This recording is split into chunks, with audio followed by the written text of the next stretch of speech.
Hanımefendi, bugün Batı kenti halkı için ücretsiz muayene ve ilaç dağıtımıyla tüm gün yoruldunuz. Önce ilaç evine geçip biraz dinlenin. Ben de yemekleri hazırlayayım.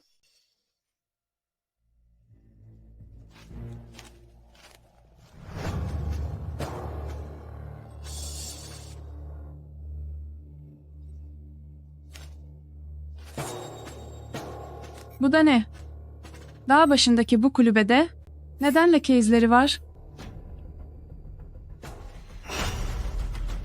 Sadece ufak bir kaza geçirdim. Geceyi burada geçirmek için izin isteyecektim. Bilmem ki hanımım. Buna müsaade eder mi?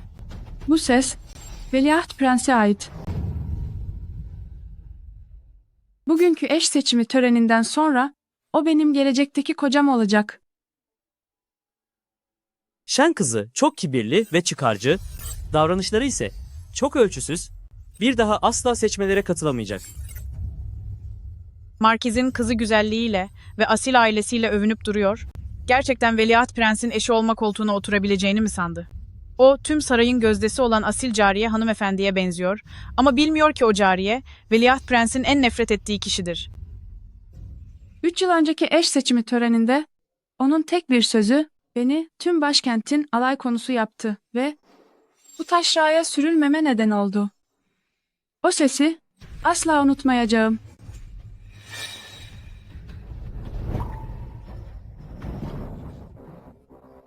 Kabalık ettiysem kusura bakmayın. Bana ne içirdin? Kötü bir ilaç. Ne? Garip. Hiçbir kötü etki hissetmiyorum. Onun gözleri ve bakışları neden bu kadar tanıdık geliyor?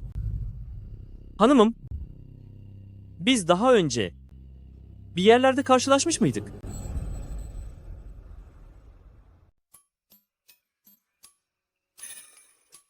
Tanımıyorum. Seninle daha önce hiç karşılaşmadık. Mehtap zehrine maruz kalmışsın. Dolunay çıktığında tarif edilemez acılar çekeceksin. Elbette. Eğer yaralarımı iyileştirmeme yardım edersen sana panzehiri verebilirim. Ahlaksız.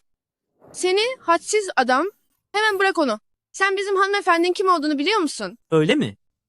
Anlat da dinleyelim bakalım. Sana söyleyeyim, bizim hanımefendi aslında. Sus artık. Neden konuşmasına izin vermiyorsun? Yoksa malını çalacağımdan mı korkuyorsun? Aslında ondan değil. Kimseye hissettirmeden senden intikamımı almak için. Yaran kanıyor. Hemen pansuman yapılması lazım. Zahmet olacak. Bizim hanımefendi iyilik yapıp seni iyileştirmeye çalışıyor. Seni gidi hadsiz, sakın kıpırdamaya çalışma. Yoksa bu çapayla işini bitiririm. Eğer Kiambi yanımızdayken bunu yaparsam, korkarım ki ucu ona da dokunacak.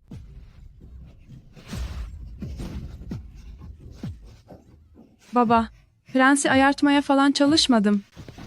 Lütfen Kiambi ve Ching Hong'u bağışlayın. Ekselanslarının sözü senettir. Hata payı olur mu hiç? Bugünkü davranışların çok hafife alınacak gibi değil, hizmetçilerin de seni kışkırtmış olma ihtimali yüksek. Hayır, yapmayın, vurmayın artık. Hanımefendi, Senin bu yüzün gereğinden fazla dikkat çekiyor. Ailemiz için bu iyi bir şey değil. hanımefendi.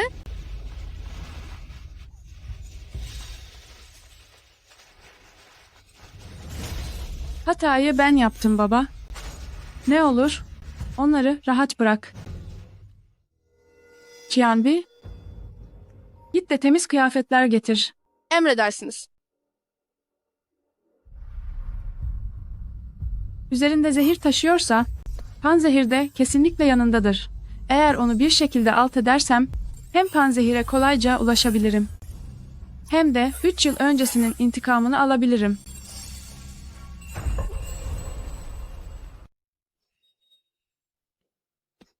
Sana söylemeyi unuttum. Panzehir o anda taze hazırlanır. Yani üzerimde değil. Hayır, panzehiri hesaba katmasak bile ona zarar verilmemeli. Eğer Veliaht Prens Jinling içinde yok edilirse, İmparator bunun bedelini ağır ödetir. O vakit büyük babamın ailesi ve Lu ailesi de mutlaka bundan zarar görür. Ayrıca saray da kargaşa içine sürüklenir. Bunu yapamam. Az önce elinde makasla beni cezalandırmak mı niyetindeydin? Öyleydi. Seni deli. Jinling halkı için olmasaydı bugün kesinlikle işini bitirmiştim.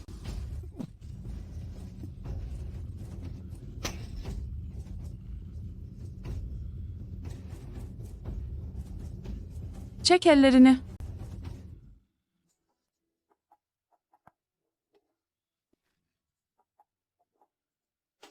Neden yüzünü bu tülle gizliyorsun? Neden kendini göstermiyorsun? Çirkin olduğum için insanları korkutmaktan çekiniyorum. Gözünün yanındaki yaraya bakılırsa, yüzünden yaralanmış gibi görünüyor.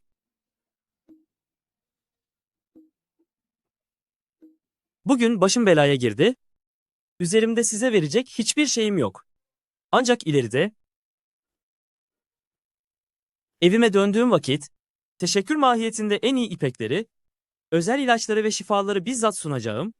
Size olan minnetimi göstereceğim. İnce düşünceniz için teşekkür ederim. Ancak benim öyle şeylerde gözüm yok. Eğer gerçekten iyiliğimin karşılığını vermek istiyorsanız, bugün kullandığınız en iyi yara merhemi ve kan dindirici toz, üstelik ezdiğiniz şifalı bitkilerimin karşılığını verin. Yeni giysileri de sayarsak, borcunuz tam 10 altın paradır. 10 altın para mı? Pekala. Daha az evvel ona küstah diyordum. Şimdi ise resmen yolunacak kaz gibi görünüyor. Bugün benimle onun arasında sadece hasta ve hekim ilişkisi var. Ödeme yapıldığı vakit borç kapanır, böylece aramızdaki bağ da kopmuş olur. Neden daha hızlı yürümüyoruz?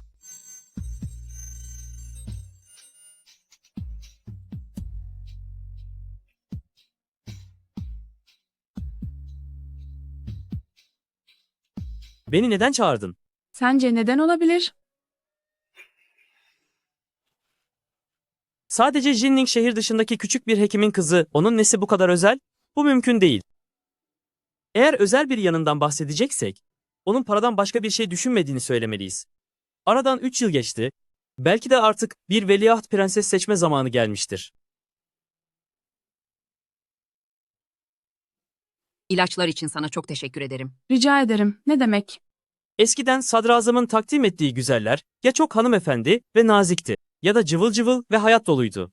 Hepsi yaranmak için ellerinden geleni yapardı. Ama o ise çok soğuk bir tavır sergiliyor. Tıpkı bir buz kalıbı gibi. Gülümsemesi nadir bir olay. Vay canına. Ne yakışıklı bir genç adam bu böyle. Ne? O, benim uzaktan kuzenim. Vah vah. Bu yüzden bu kadar iyi göründüğünü biliyordum zaten. Ahenk. Bilmiyorum ama bu kuzenin evli mi yoksa bekar mı? Doğu Sarayı'ndaki düğünler herkes tarafından bilinir. Son 3 yıldır hiç ses seda çıkmadığına göre hiç kimse yok demektir. Ne güzel işte. Benim tarafımdan bir yeğenim var. Yaşı tam uygun. Kendisi de pek bir alımlıdır. İstersen ben. Kuzen, saçına bir şey konmuş. Eyvah. Bayan Ahenk. Beni bağışla. Senin daha önce bahsettiğin nişanlın bu muydu yoksa? Ayol. Baksana şuna. Resmen saçmaladım. Lütfen kusuruma bakma. Neyse. Hadi siz hurmalarınızı yiyin. Ben artık gideyim. Xiufang teyze. Bunu bilerek yaptın. Sinirlendiğin zaman o buz gibi soğuk halinden çok daha iyi görünüyorsun. Öyle değil mi? Kuzen? Öyle değil mi? Kuzen? Az önce senin kuzen olduğunu söyledim ama bu sadece mecbur kaldığım için yaptığım bir hareketti. Geçen yıl saraya sunulan inciyi eğer bir çift küpe yapsalardı ona çok yakışırdı.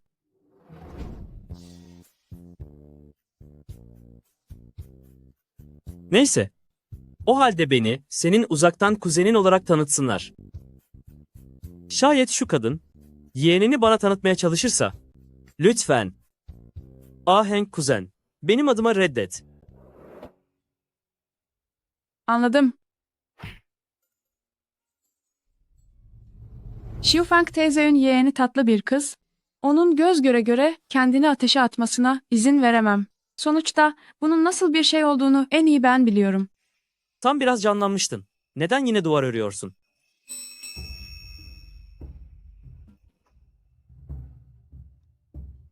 Herkesin sana Ahenk dediğini duydum. Fakat kuzenin asıl adını bilmiyorum. Soyadım Shen. İsmim ise Shen Heng. Shen Heng mi? Şu imparatorun gözdesi olan soylu Lady'nin de soyadı Shen. Artık o Huayangshen klanı hükümdarın en yüksek kademeli eşi oldu. Majesteleri, gelecekte görüştüğünüzde sakın yanlış hitap etmeyin. Aman Allah'ım. Veliaht Prens orada mı? Şunu unutma. Onun saraya girdiği günden beri benim dünyada en nefret ettiğim şey Shen adını duymak. Bugün Shen ismini duyduğumda o kadar da itici gelmedi. Ahenk, bu ıssız kasabada bu kadar zarif bir ismin olacağı aklıma gelmezdi. Ailen seni çok seviyor olmalı, değil mi? Hayır. Babam beni çoktan utanç kaynağı olarak gördü. Ve üzerine yeni bir eş aldı. Anneme gelince benim yüzümden zarar görmesin diye mecburen babamın ikinci bir eş getirmesini kabul etti. Sırf benim hayatımı kurtarmak için. Madem komşularımız bizim kuzen olduğumuzu sanıyor, o zaman benim de kim olduğumu kuzen bilmeli. Bendeniz. Gerek yok. Adının ne olduğu ya da kim olduğunla zerre kadar ilgilenmiyorum. Neyin var? Yok bir şey.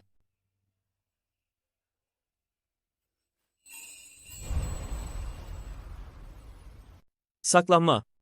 Sana bakmayacağım. Sadece söyle bana. Neyin var? Hakkını ben savunacağım. Ona nasıl söyleyebilirim ki? Aslında beni bu hale getiren oydu. O hükümdar, bense sadece bir kulum. Ona kin duymaya bile cesaretim yok.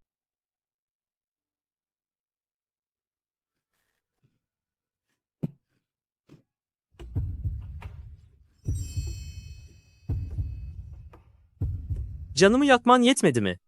Sana kimin yaptığını söylersen, seni bırakacağım. Sensin, bunu mu duymak istiyordun? Zaten Jinling'e kadar kaçtım. Geçmişi unutmak için elinden geleni yaptım. Neden hala huzurlu hayatımı bozmaya çalışıyorsun? Yani o gece bana yalan mı söyledin? Biz birbirimizi önceden tanıyorduk. Değil mi? Hayır, sadece eskiden tanıdığım birine çok benziyorsun. Onunla neredeyse evlenip karısı olacaktım. Peki o şimdi nerede? O artık yok.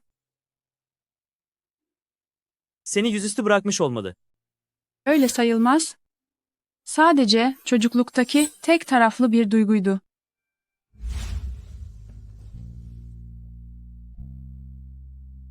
Bu yüzden senden gerçekten nefret ediyorum.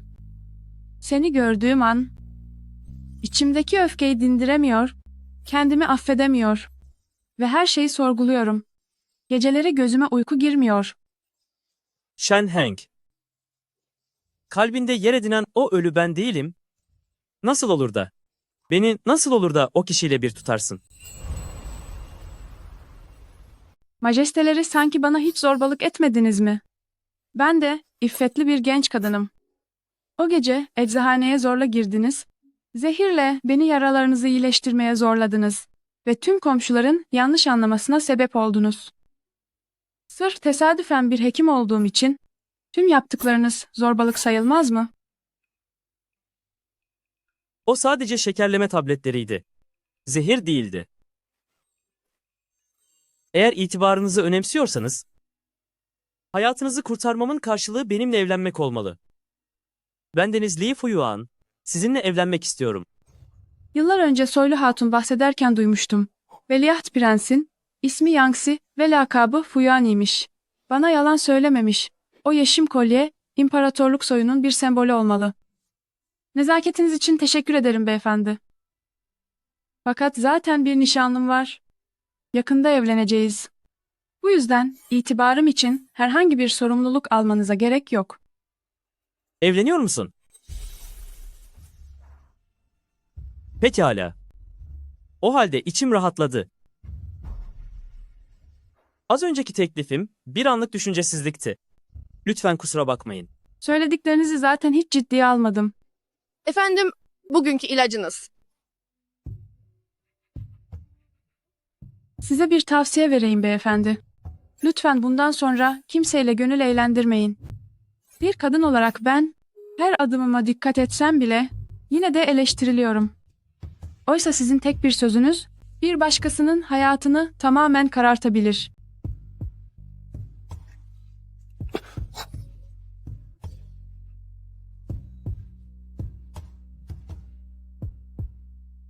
Ancak ben daha önce başka hiç kimseye evlilik teklif etmedim. Lütfen beyefendi, hanımefendinin değerli ilaçlarını boşa harcamayın.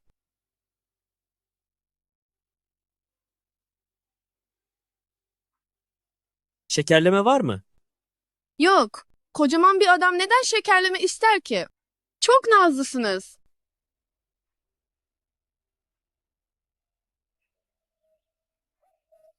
Aşağı uçan. Efendim geç kaldığım için lütfen beni cezalandırın. Ayağa kalkabilirsin. Şu küstah adam hanımefendinin canını çok sıktı. Bu yüzden daha fazla bambu filizi toplayıp hanımefendi için pastırmalı bambu pilavı yapmalıyım. Belki neşesi yerine gelir. Pei Shaoking bir yandan sizin kılığınıza bürünüp suikastçıların dikkatini çekerken diğer yandan bana gizlice sizin izinizi sürmemi emretti. Şu suikastçıların kimliği hakkında yeni bir bilgi var mı? Ben ve Tianling muhafızları yol boyunca izlerini sürdük ama fark ettik ki Jinning'e girer girmez ortadan kayboldular. Kayboldular mı? Tek amaçları benim başımı almakken ben hala Jinning'deysem öylece yok olup gitmezler. Majesteleri, güvenliğiniz için lütfen bir an önce başkente dönün. Güneydeki teftiş görevim henüz bitmemişken buradan nasıl kolayca ayrılabilirim? Gitmemekle kalmayıp ben Jinning'de daha uzun bir süre kalacağım. Dünyada kendisine bu şekilde hitap eden tek bir kişi var.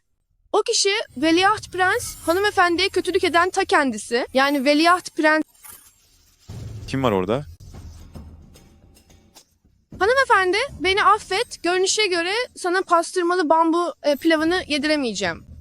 Shao Chen, dur artık. Yanında hiç altın veya gümüş var mı? Aceleyle yola çıktığım için yanımda yok. Jinning'e gidip almam gerekiyor. Bayan Qianbi, bugün başkente dönüyorum. Benim yerime Bayan Shen'e bir haber iletir misin?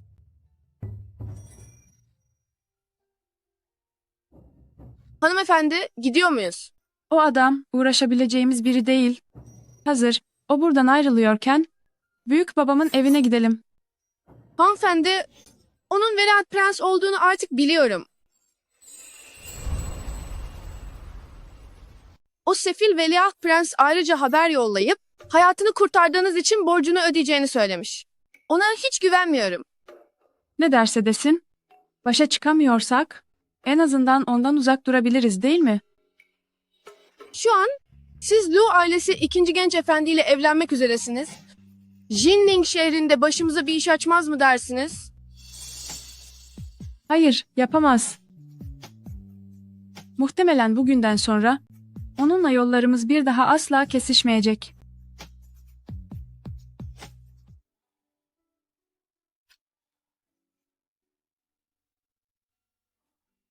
Bulunuz Pei Jinglan, sizi saygıyla selamlar majesteleri. Gerek yok Jinglan. Yanında altın ya da gümüş var mı? Elbette hazırlıklı geldim. Efendimiz, altını ne yapacaksınız? Saldırıya uğrayıp ağır yaralandığımda beni tedavi eden bir hekimle karşılaştım. Ona 10 altın sözü verdim.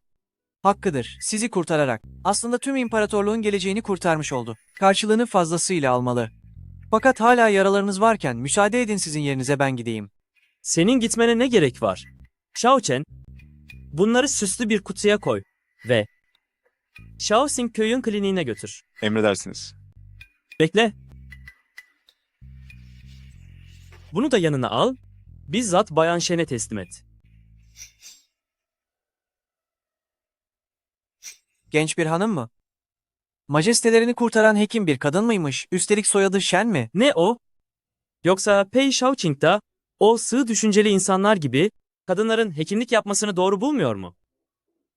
Efendimiz, ben sadece o yeşim kolyenin merhum imparatoriçenin emaneti olduğunu, gelecekteki imparatoriçenize verilmesi gerektiğini kastediyorum. Büyük Jin'in müstakbel devlet anası asla halktan sıradan bir kadın olamaz. Saçmalamayı kes. Söylediklerimi Bayan Shen'e ilet. Pekala efendim. Majesteleri, siz Shen ailesi insanlardan en çok nefret eden değil miydiniz?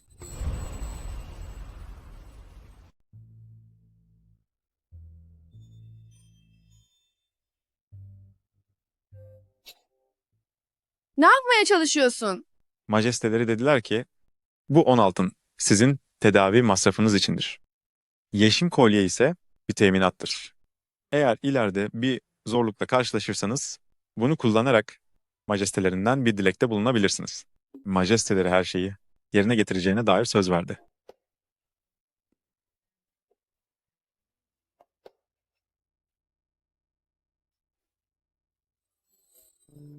Hanımefendi, bugün bunu reddetmemiş miydin? Neden şimdi kabul ediyorsun? Onun gibi soylu biri, zenginliğine göz dikmemizden değil, aksine hiçbir şeye tamah etmememizden korkar.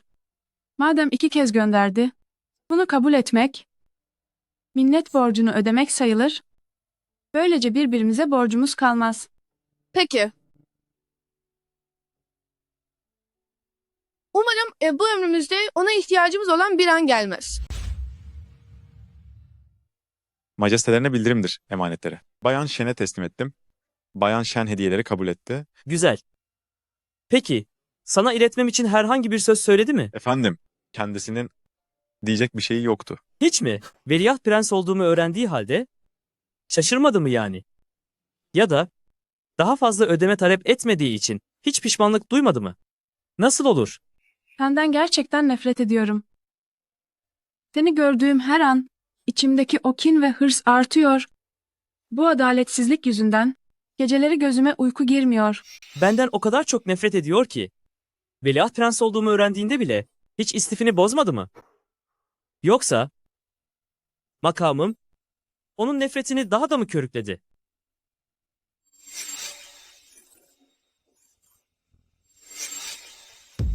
Belki de o. Ekselansları kimden bahsediyor? Shen ailesinin öz kızından. Şu an nerede kendisi? Marki Köşkü'nün ona ağır bir ceza verdiğini duydum. Görünüşe bakılırsa, Budist tapınağında diz çökme cezası almış, hayatını dini bir inziva içinde sürdürüyormuş.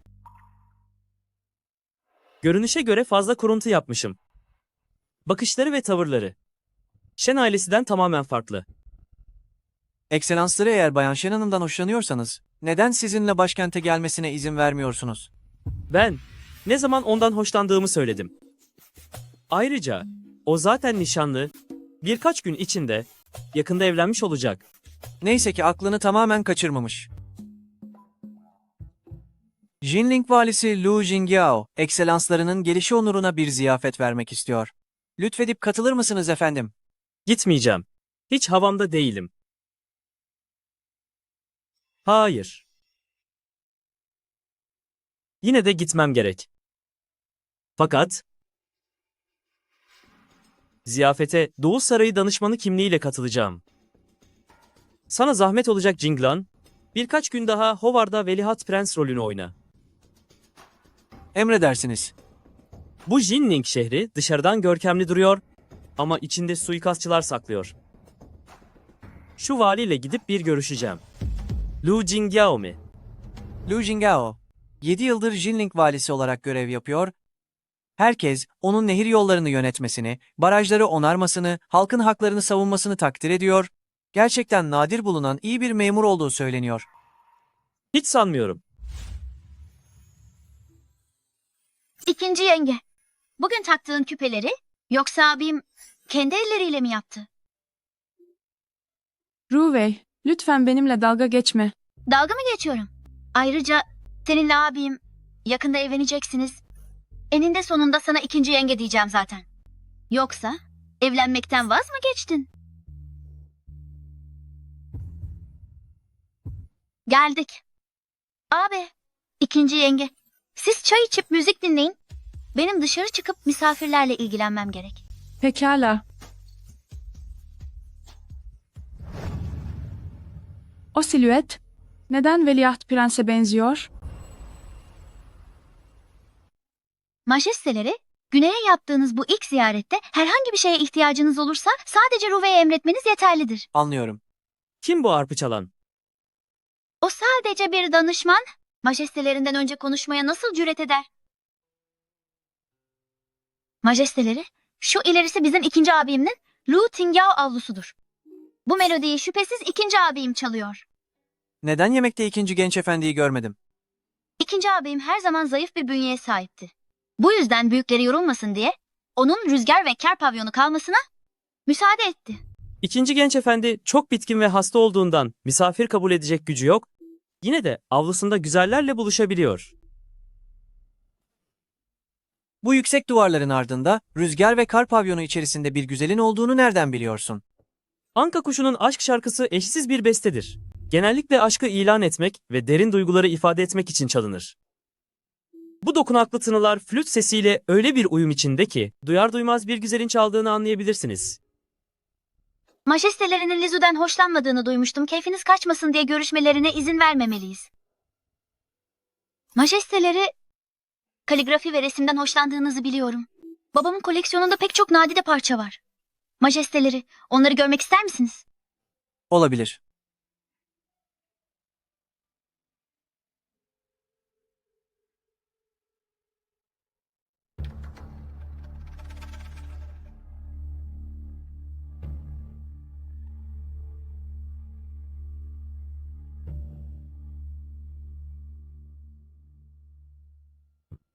O maskeli olup da arp çalan kişi sanki ahenge benziyor.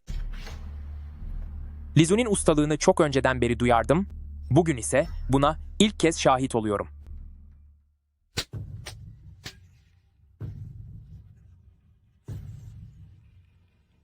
Gerçekten de Veliaht Prens bu. Hayır, beni tanımasına izin veremem.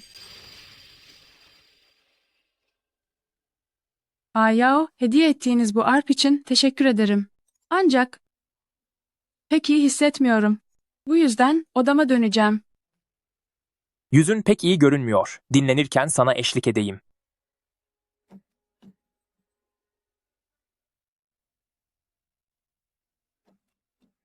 Bugün hava çok soğuk. Sanırım şifayı kaptım.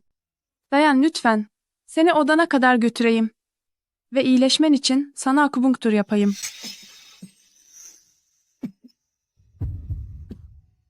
Seni yakaladım. Ahenk. Majesteleri lütfen bırakın. Hastalığa müdahale etmek daha önemli. Siz birbirinizi tanıyor musunuz?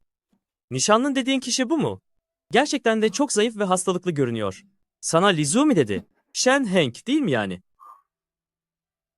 Beni kandırmaya nasıl cüret edersin? Bu oyun hoşuna mı gitti? Lütfen bağışlayın.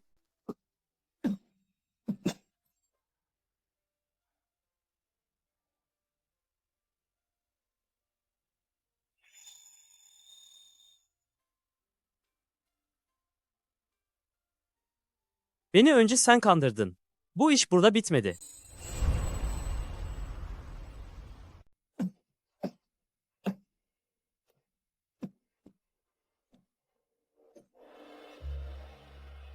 Bugün seni endişelendirdim.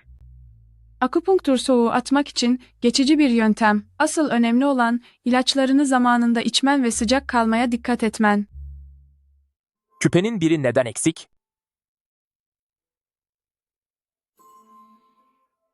Bunu ellerinle yapmıştın. Hemen bakayım. Acaba Qianbi onu bulmuş mudur? Qianbi.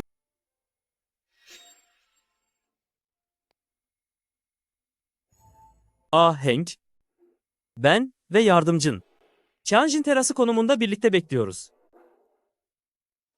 Ayao, konağındaki hızlı atlardan birini ödünç alabilir miyim? Gitmem gereken bir yer var.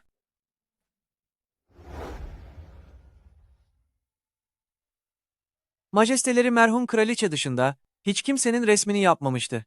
Bu kadın majestelerini kurtaran o Bayan Shen mi? Ben de neden onun resmini çizdiğimi bilmiyorum.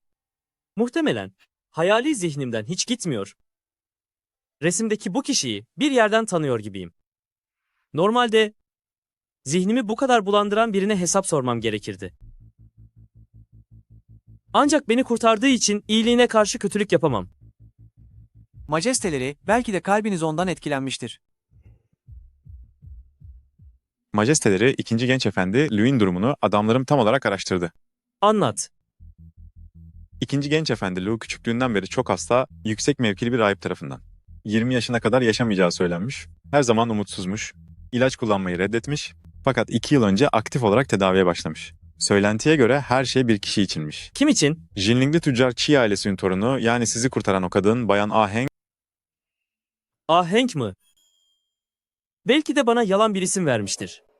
majesteleri Bayan Aheng şu an saray girişinde sizi bekliyor.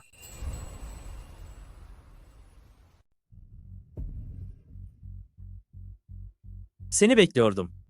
Efendim, Çambi burada mı? Bana ismimle hitap etmen kulağa çok daha hoş geliyor. Ona ne yaptım? Merak etme, o gayet iyi. Sen asıl neden bana yalan söylediğini anlat. Yalan söylemedim.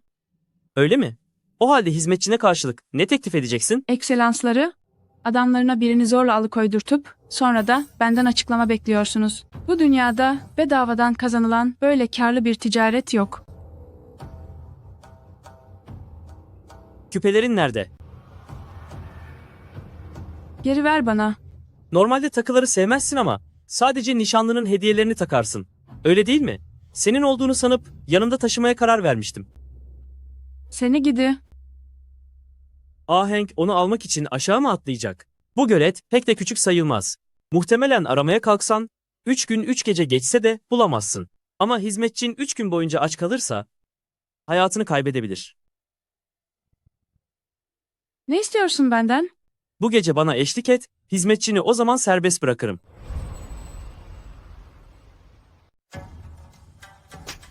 Eğer öyle olacaksa onunla gitmeyi tercih ederim. Ahenk benim ne olduğumu sanıyor. Haz düşkünü biri mi? Eğer yanlış anladıysam o zaman bahsettiğiniz o bırakma şartı tam olarak ne anlama geliyor? Yıllardır sakladığım değerli kanunum, Fuyo, senin yeteneğine layık olmalı.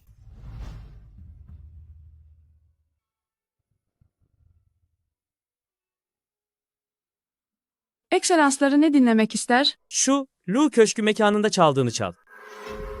Ekselansları, Anka Kuşu'nun aşk şarkısı sadece sevilen kişi için çalınır. Sen Lu Tingao karakterini mi seviyorsun? Elbette. Ya yine de Anka Kuşu'nun aşk şarkısı çalmanı istersem, Eğer çalarsam o zaman Qianbi'yi serbest bırakır mısınız? evet.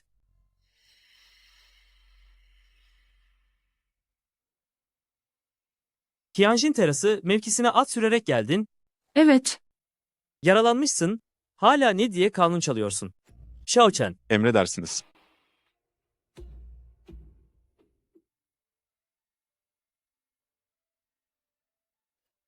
kımıldama.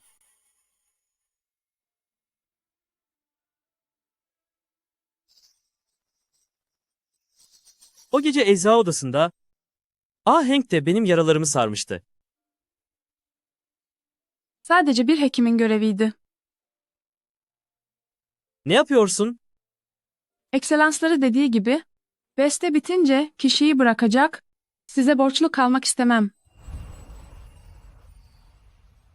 Sen, her şeyi aramızda bu kadar net mi ayırmak zorundasın?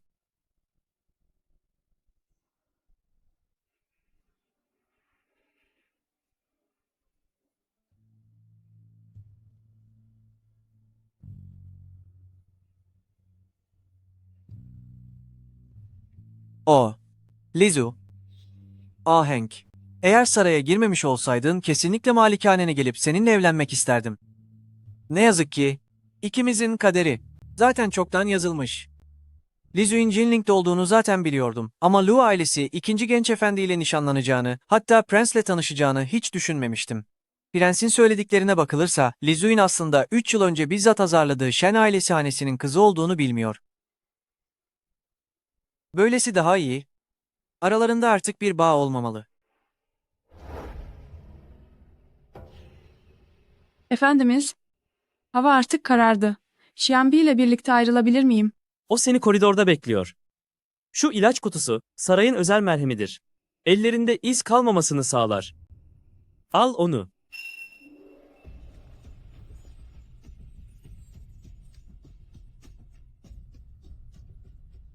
Sadece bir merhem alt tarafı, benimle herhangi bir bağın olmasını bu kadar mı istemiyorsun? Efendimiz, bu benim hatam. Bayan Ahengun aslında. Lu ailesi ikinci genç efendinin nişanlısı olduğunu vaktinde öğrenemedim. Lütfen beni cezalandırın. Bir daha asla huzurumda onun Liu Tingyao'nun nişanlısı olduğunu söyleme. Bundan hoşlanmıyorum. Anlaşıldı mı? Emredersiniz. Peki ya Jinglan nerede?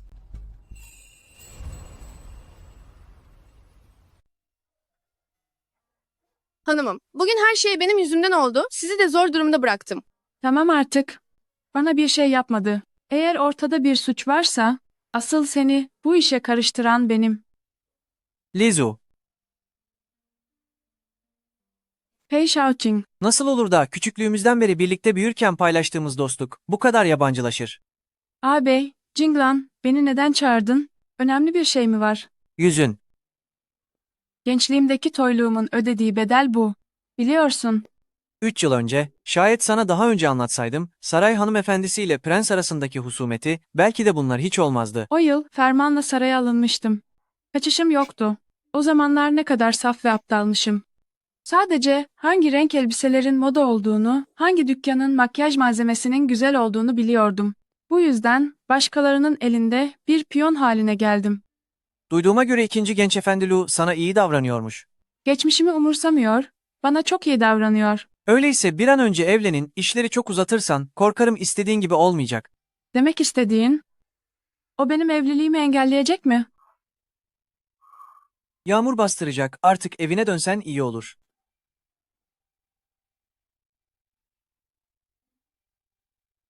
Li Zu, ne ben ne de prens. Artık yanında durmaya asla layık değiliz.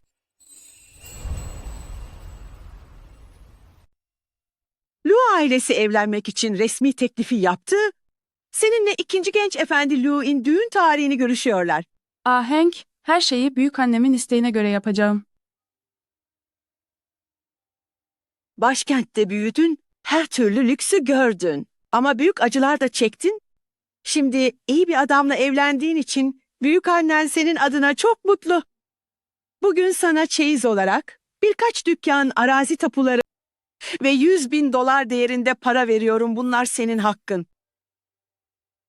Ahenk, bu ailenin himayesinde olduğu için zaten minnettar. Nasıl hala büyükannemin mallarını alabilirim? Aptal çocuk, beni dinle. İkinci ağabey sana iyi davranacaktır. Ancak annesi, yengesi ve kız kardeşi o büyük evde asıl muhatap olacağın kişiler olacak. İleride o aileyle ilişkilerini yürütürken sadık hizmetçilere ve kendini koruyacak bir paraya ihtiyacın olacak. Söz dinle, hadi şunları hemen sakla. Teşekkür ederim büyükanne. Ne dedin? Bayan Shen ve ikinci genç efendi Lu önümüzdeki ayın 28'inde evlenmeye karar verdiler. Lu Köşkü çoktan teklifi gönderdi. Majesteleri bir hamlede hata yaptınız. Tüm oyun bitti. Duyduğuma göre birkaç gündür hiç dışarı çıkmıyormuş. Sahi, ne yapıyor ki? Son zamanlarda evden hiç çıkmadığını duydum. Gerçekten ne yapıyor? Görünüşe göre. Gelinlik dikiyormuş. Güzel. Demek gelinlik dikiyor. Majesteleri, artık yolun sonuna geldiniz. Neden hamlenizi geri çekip oyuna yeniden başlamıyorsunuz? Ne yazık ki o bir piyon değil. Ne kaybetmeye niyetim var, ne de ondan vazgeçmeye. Majesteleri, onun eskiden. Eskiden ne? Vazgeçmek istemiyorsunuz ama, Bayan Shen artık evlenmek üzere olan bir kadın. Yoksa, siz de imparatorun izinden gidip başkasının eşine zorla mı el koyacaksınız? Babam başkasının eşine el koydu, Shen ailesiye ayrıcalık tanıdı. Ve hatta Shen ailesinin konumunu güçlendirmek için beni yeğeniyle evlenmeye zorladı. 3 yıl önce o evliliği reddettim. Ve yemin ettim. Asla bir güzelliğe aldanmayacağıma ve tarihe adını yazdıracak bilge bir hükümdar olacağıma dair. Bugün de asla babamın yaptığı hataya düşmeyeceğim.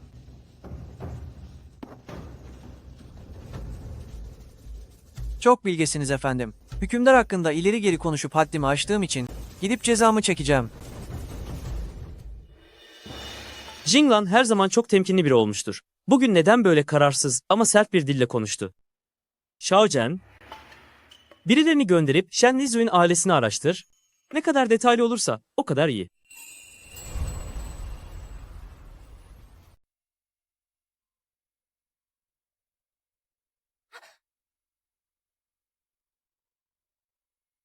Hanımefendi, düğün günü yaklaşıyor. Hanımefendi, nakış işlerinde hiç iyi değildir. En iyisi bunu terziye bırakalım. Gelinlik ve gelin duvağını zaten terziye teslim ettim. Sadece bir kese işlemek istiyordum ama beklemediğim bir şekilde işledikçe daha da kötü görünüyor. Yarın akşam Jinning'de her yıl düzenlenen o geleneksel yaz bahçe şenliği var. İkinci genç efendi sizinle gezmek istiyor. Hanımefendi, nakışa dönmeden önce biraz hava alsanız iyi olur.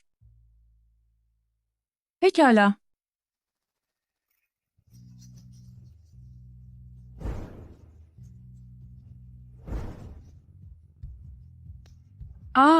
Yao. Kese işlediğini duydum. Ellerin iyi mi? Hiç beceremiyorum. Başkaları senin gelininin daha bir kese bile işlemediğini öğrenirse benimle alay ederler. Senin ellerin dünyada eşi benzeri olmayan bir sanata sahip, üstelik nabız ölçüp iğne yaparak insanları iyileştiriyorlar. Bu eller kimseden daha değersiz değil. Eğer birilerinin dalga geçmesinden korkuyorsan, keseyi bırak ben işleyeyim. İkinci genç efendi Liu In çok erdemli olduğunu ve efendi Zenyo olarak anıldığını duymuştum. Nasıl oldu da sadece iğne iplik işlerinden anlar oldu? Selamlar efendimiz. Kimliklerini neden değiştirmek istesinler ki? Efendi Lu beni Jiu Xiao köşkü üzerinde çiçek fenerlerini vurmaya davet etti. İkinci genç efendi siz de geliyor musunuz? Efendimize ben yol göstereyim.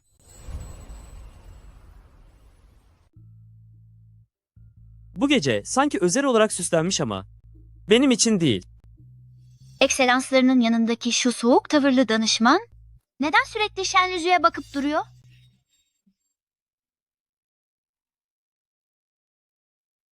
Rüzgara çıkmamalısın. Burada dinlen. Ben biraz temiz hava almaya çıkıyorum.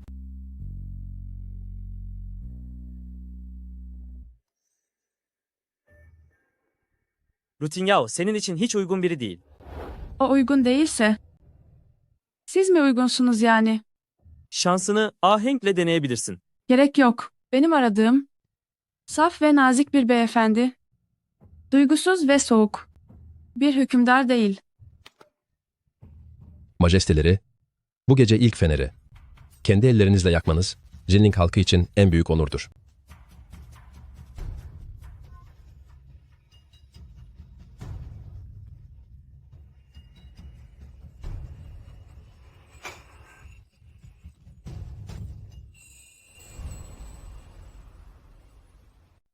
Dikkat et. Neden kaçmadın? O hedefi şaşırdı. Bana zarar veremez.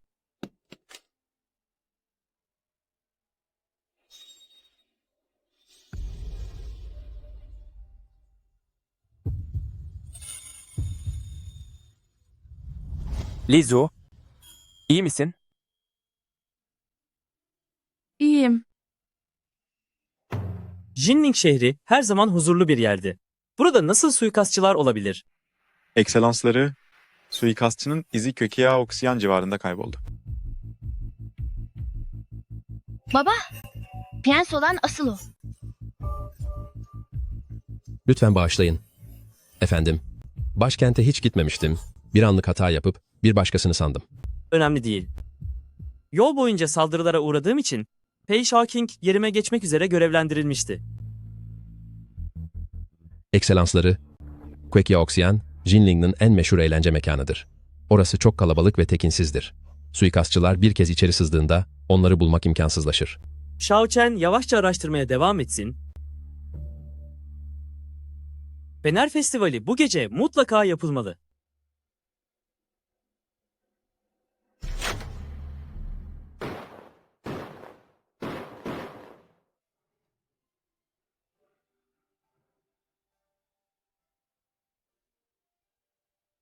O kargaşa sırasında benim için endişelendiğini görünce çok mutlu oldum. Bu gece majesteleri saldırıya uğrarsa tüm Jinling halkı huzursuz bir gece geçirecektir. Ben sadece az önce tanık olduğum şeylerin tekrar etmesini istemiyorum. Lütfen yanlış anlamayın. Eğer bu geceden sonra majesteleri Lizuten hoşlanırsa hiçbir şansım kalmayacak. Olmaz. Ona Shen Lizu'nun 3 yıl önce kendi vazgeçtiği kişi olduğunu hatırlatmam lazım. İyi misin? Majesteleri, Lizu sizi kasten ayartmaya çalışmıyor. Onun adına özür dilerim. Ben ne zaman onun beni ayartmaya çalıştığını söyledim. Efendi Liu ailesinin terbiyesi pek iyi değilmiş. Lütfen kusuruma bakmayın efendim. Sadece 3 yıl önceki gibi onu yanlış anlamanızdan korktum. Ayao. Hadi gidip sokaktaki fenerlere bakalım. Az önce korkmadın ya. Hayır, korkmadım. Hadi gidelim. Majesteleri, sakinleşmek için bir bardak çay içer miydiniz? Biraz yürüyüşe çıkmak istiyorum. Sakın kimse beni takip etmesin.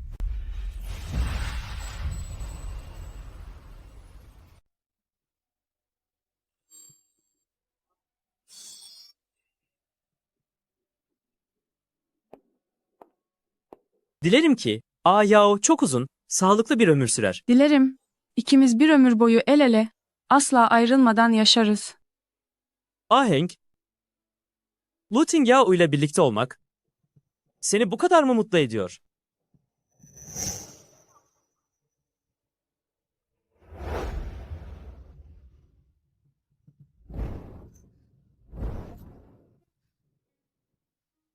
Ayao.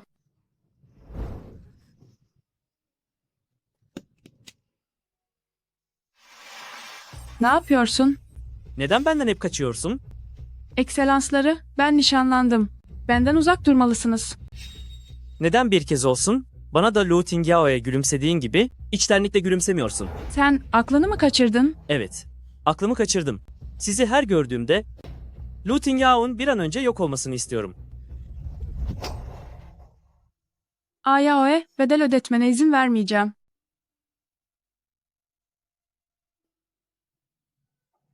Peki ya sen ne yapacaksın? Sen onu korumaya çalıştıkça onun gitmesini daha çok isteyeceğim. Hayır, Ayao'nun canını yüksek mevkideki birinin merhametine emanet edemem.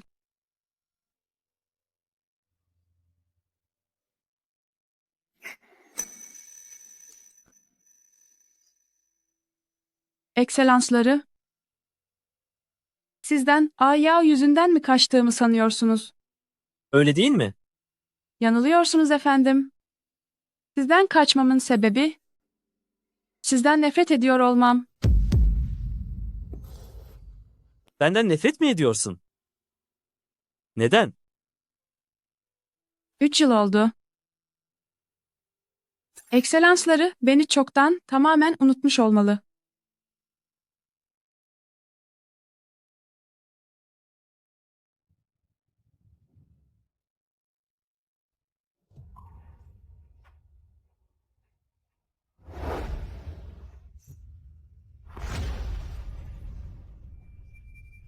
Şimdi yüzüme baktığınızda kim olduğumu hatırlayabildiniz mi?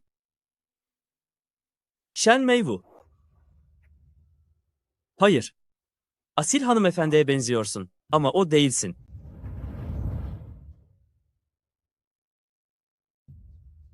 Tanıdığım birine çok benziyorsunuz. Az kalsın. Onunla evlenecektim. Eşi olacaktım. Ahenk, az önce bahsettiğin, evlenmek üzere olduğun o kişi ben miyim?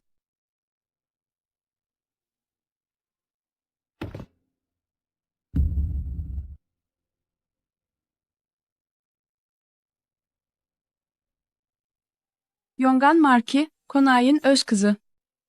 Shen Lizu. Ekselanslarını selamlar.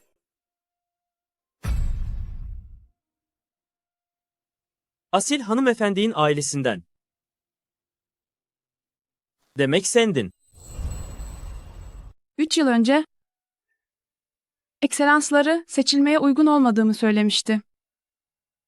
Sözlerinizin tek bir anını bile unutmaya cüret edemedim. Umarım siz de unutmazsınız. Ahenk, o gece ecza odasındayken beni tanımıştın, değil mi? Eğer ekselansları hala ecza odasındaki o hayat borcunu hatırlıyorsa, lütfen ileride tekrar karşılaştığımızda beni tanımıyor gibi davranın. Olur mu? Ecza odasındayken yapman gerekeni yapmak için elinde sayısız fırsat vardı ama neden bedelini ödetmedin bana? Eğer Jinling halkı ve saraydaki huzur için olmasaydı, inanın o zamanlar kendi ellerimle işinizi bitirmeyi her şeyden çok isterdim. Nefret bile olsa, bu durum beni yabancı biri gibi görmenden çok daha iyidir.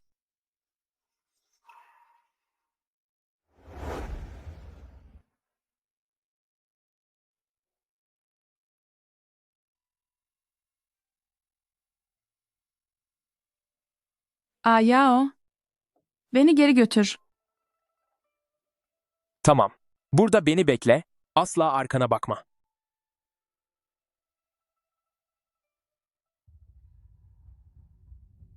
Ekselansları, Lizu başkentten ayrılalı 3 yıl oldu ve şu an benimle nişanlı. Artık gerçeği öğrendiğinize göre, eğer kalbinizde bir pişmanlık varsa, lütfen onu özgür bırakır mısınız? Tingyao, onu ömrü boyunca korumak için elinden gelen her şeyi yapacaktır. Karşılık ver. Majesteleri, siz çok değerlisiniz. Tingyao haddini aşmak istemez. Sana karşılık vermeni emrediyorum. Eğer majesteleri sizin gibi çok değerli birinin yediği birkaç yumrukla ona verdiğiniz zararı ödeyebileceğini mi sanıyorsunuz? Şu haline bir bak. Onu koruyacak gücün var mı sanki?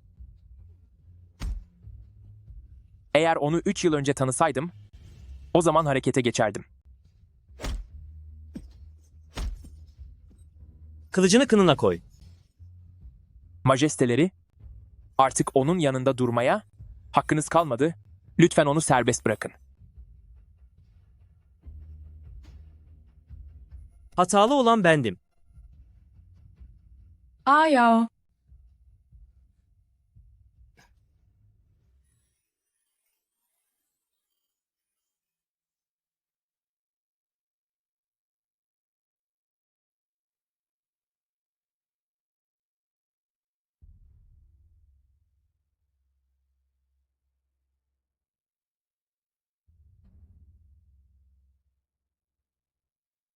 Efendim, Çingü için Bayan Shen'in aile bağları doğrulandı. Bakmak ister misiniz?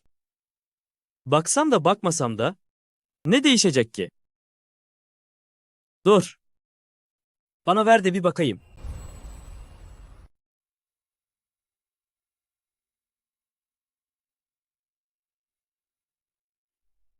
Yongan Marke Konağı ailesinin büyük kızı olan Shen Lizu, 19 yaşında ve lakabı Ahenk.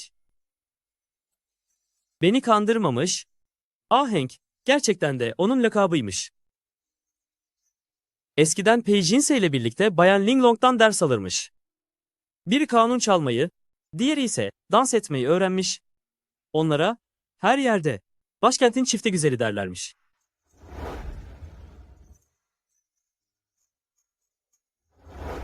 kanun çalmadaki yeteneği gerçekten de hayatım boyunca duyduğum en muazzam olanıydı. Bir dakika. Peijin ise Peijinlan'ın kız kardeşi. O da ahenk ile eğitim aldığına göre Jinglan onu kesinlikle tanıyor olmalı. Peki Jinling'de tekrar bir araya gelmelerine rağmen neden bundan hiç bahsetmedi? Bei Shaoqing'u hemen yanıma çağırın. Emredersiniz efendim.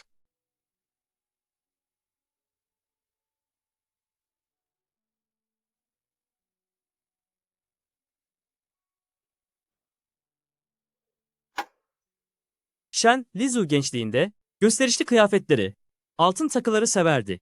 At biner, ok atar, lezzetli şaraplar içer, eğlenmeyi sever, çiçek şenliklerinden geri kalmazdı.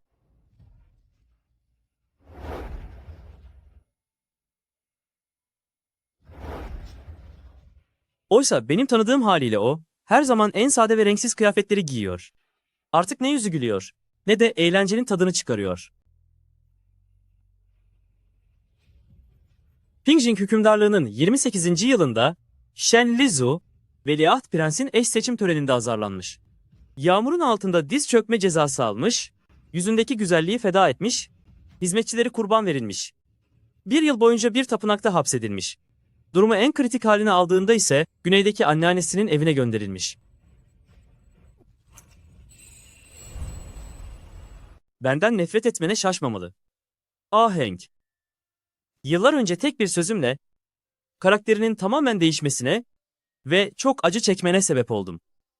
Majesteleri, Sadece baba imparator ve asil hanımefendi ile mücadele edebilmek için hiç düşünmeden hayatını mahveden bendim. eş seçme ziyafetinden sonra siyasi değerini kaybetti. Yongan Marki konağı onun yaşamasına izin vermeyecekti.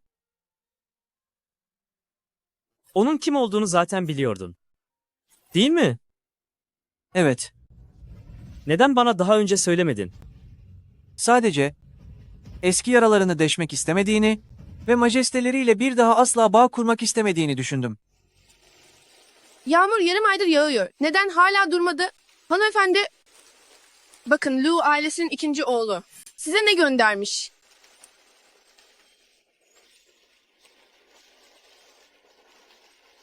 Bir kese.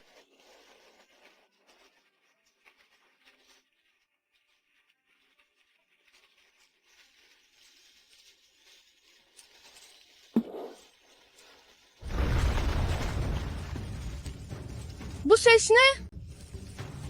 Sanki Shangral seti yönünden geliyor. Eğer baraj çöktüyse mutlaka pek çok halktan kişi yaralanacaktır. Gidelim, ilaçları hazırlayın. Majesteleri, o büyük gürültü Shangro-Seti'nin çökmesinin yol açtığı bir heyelandı. Shangro-Set'in Lu Jingyao tarafından inşa edildiği ve kale gibi sağlam olduğu söylenmemiş miydi? Hatırladığım kadarıyla saray, bakım masrafları için her yıl 200.000 dolar ödenek ayırıyordu. Nasıl olur da? Derhal onlara aşevi kurun ve ücretsiz muayene başlatın. Emredersiniz.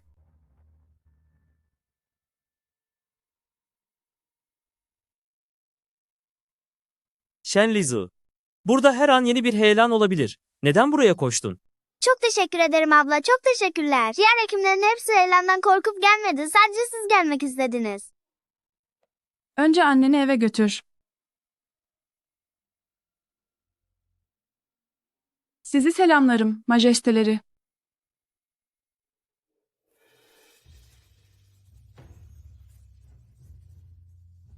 Shao Chen, onu şehre geri götür. Emredersiniz. Majesteleri, ben bir hekimim. Shaoxing köyde çok fazla yaralı halk var. Bana ihtiyaçları var. O gerçekten de kraliçe olmaya çok uygun. Majestelerinin her hareketinin elbette bir nedeni vardır. Siz en iyisi erkenden eve dönün. Düğün de yaklaşıyor zaten. Böyle sürekli ortalarda görünmeniz hiç de münasip değil.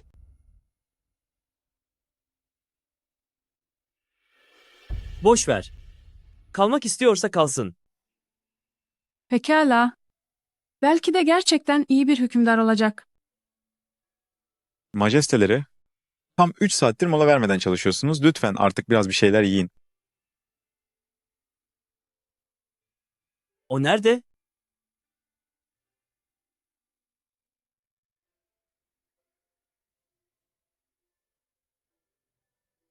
Umarım beyefendi ve eşi sonsuza dek mutlu olur, bir yastıkta kocarsınız. Yenge, lütfen yanlış hitap etmeyin. Henüz evlenmedik. Hanımefendinin adına leke gelmesini istemem.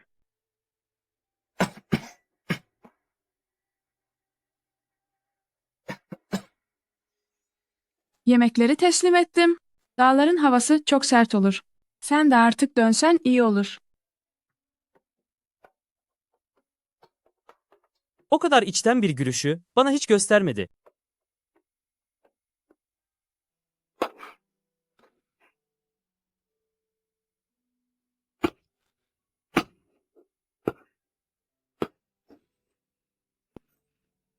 Efendim, Ellerin buz gibi olmuş. Kendini sıcak tutmazsan hasta olacaksın. Bunu bir lütuf olarak kabul et. Reddetme. teşekkür ederim majesteleri. Ahenk. Majesteleri, bırakın beni.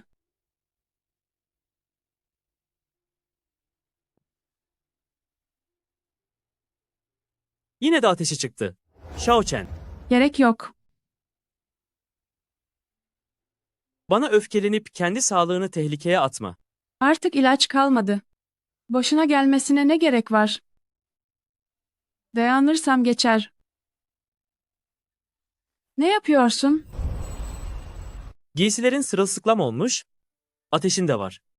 Eğer o elbiseleri çıkarıp kurutmazsan hasta olacaksın. Gerek yok.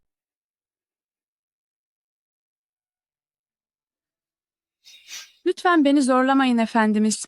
Yoksa Yoksa ne? Canına mı kıyacaksın? Yoksa bana bedel mi ödeteceksin? Ahenk, o kadar aşağılık biri değilim.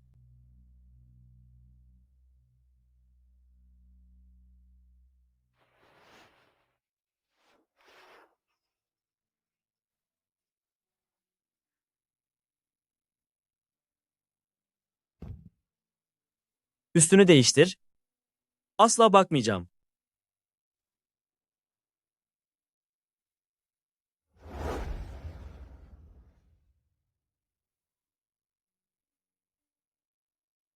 Ahenk, efendim. su ister misin? Hayır, Yaban armutları çok tatlıdır. Biraz ister miydin? efendimiz. Ne susadım ne de açım. Siz asıl ne söylemek istiyorsunuz? Özür dilerim. Yani demek istediğim, yıllar önceki o seçmelerde yaşananlar tamamen benim hatamdı. Bana karşı olan nefretini ve öfkeni anlıyorum. Eğer önceden bilseydim, Maalesef dünyada pişmanlığın hiçbir faydası yok. O zamanlar prensesin soyundandım. Ve beni düşman olarak gördünüz. Bir düşmanın sonunun ne olacağını. Asla umursamazsınız değil mi efendimiz? artık her şey farklı. Artık benim düşmanım değilsin. Şunu anlamıyorsunuz efendimiz. Şu an burada oturup özürlerinizi dinliyor olmam. Sadece mecburiyetten kaynaklanıyor. Bu asla sizi affettiğim anlamına gelmez. Tabii ki. Mevkiim gereği. Birini affetmek veya affetmemek hakkında söz söyleme yetkim yok. Sana olan duygularımı aslında çok iyi biliyorsun. Kalbim zaten Ayao'ya ait. Başkalarının ne hissettiği beni neden ilgilendirsin ki?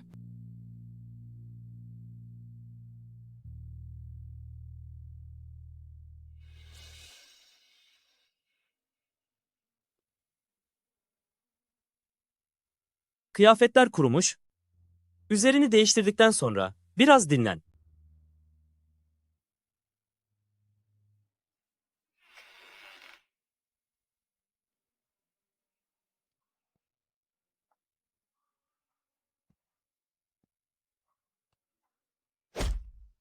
Gerçekten de senin için hiçbir önemi olmayan biri mi oldum?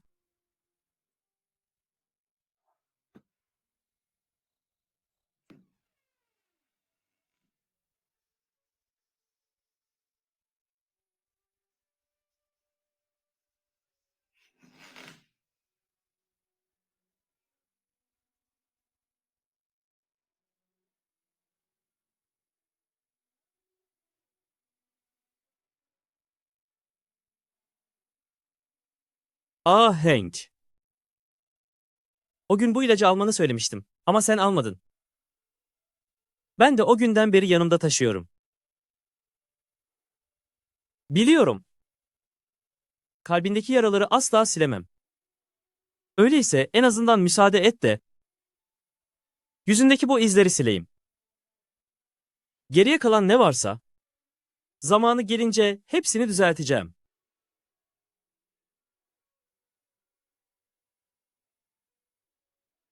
Yine ateşin çıkmış. Li Yangshi, sana bedelini ödeteceğim. Senin yüzünden bu haldeyim. Hank. Özür dilerim.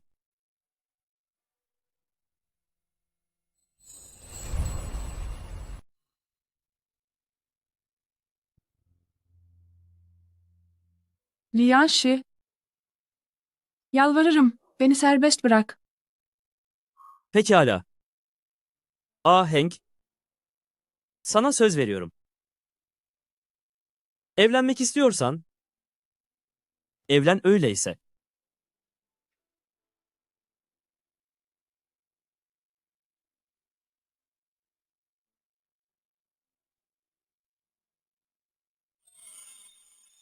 Li Yangshi, eğer beni seviyorsan dayanamayacağına dair iddiaya girdim. Ve ben kazandım. Lizu, Ayao. Dün gece Shen Lizu. Prens ile birlikteydi. Belki de aralarında bir şey. baba, onun hayatta olması her şeyden daha önemli.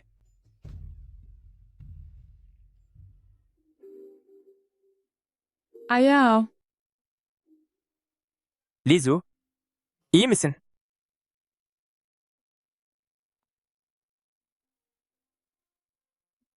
Yaran ne durumda? geçti. Dün geceki ilaç sayesindeydi.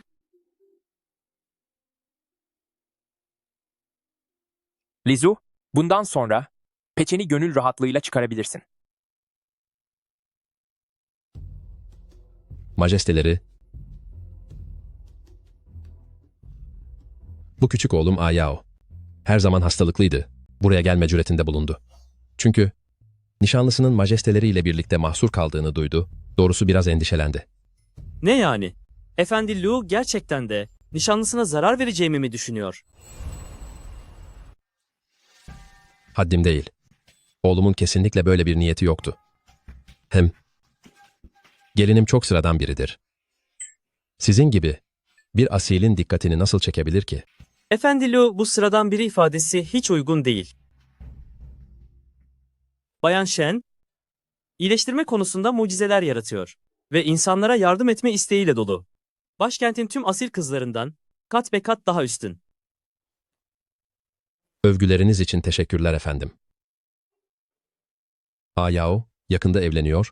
Ben ise şeref verip düğünümüze katılmanız için size davetiyemi sunuyorum. Felaketzedeler düzene kavuştuktan sonra hemen başkente döneceğim. Düğüne kalamayacağım için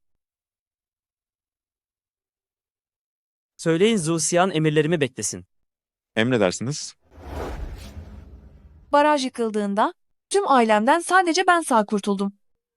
Hanımefendi, yalvarırım bana, yardım edin, karnımı doyurun. Pekala. Benimle gel. Efendim, Bayan Shen Zhu Xian'i yanına aldı. Acıktın mı? Önce bir şeyler ye. Teşekkür ederim efendim. Korkma. Artık güvendesin. Adın ne? Zhu Xian, Pekala.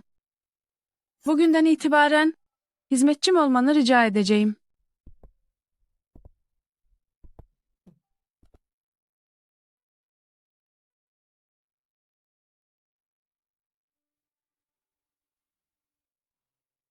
Anneanne, çeyizimin bir kısmını çıkarmaya karar verdim. Sel felaketi yüzünden evlerini kaybeden mültecilere yardım edeceğim. Acaba buna müsaade eder misiniz? Onlar senin gelecekteki hayatını kurmanı sağlayacak şeyler. Gerçekten onlardan vazgeçmek istiyor musun? Anneanne, bana verdiğin çiftlik hala boş duruyor. Şöyle düşündüm. Toprağı işleyip ipek böceği yetiştirsinler. Çalışarak masraflarını karşılasınlar. Felaketin izleri tamamen silindiğinde ise çiftlikten ayrılıp kendi başlarının çaresine bakabilirler. Bilmem. Siz bu konuda ne düşünürsünüz? Benim sevgili Ahengi Am her zaman ne yaptığını çok iyi bilir. İstediğin gibi yap. Teşekkür ederim anneanne.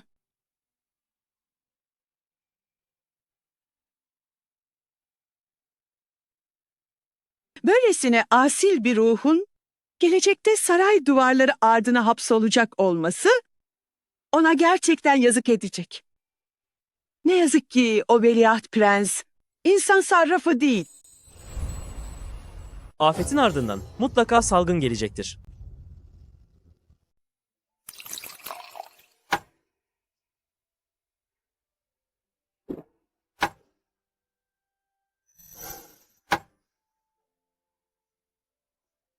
Majesteleri, duydum ki rahmetli İmparatoriçe'nin yadigarı olan anka kuşu tokasını ona vermişsiniz.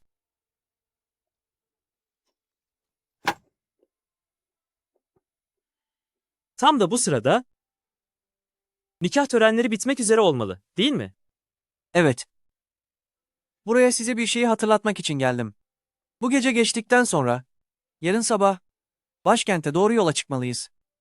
O gece şifahanede Lu Tingyao ile evlenmesine izin vermiştim. Tören bir kez gerçekleşti mi? Sözümden dönmüş sayılmam.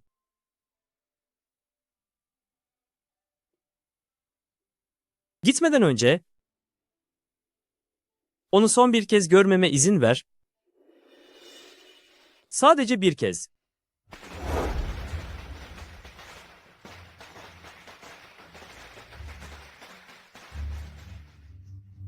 Evrenin huzurunda eğilin.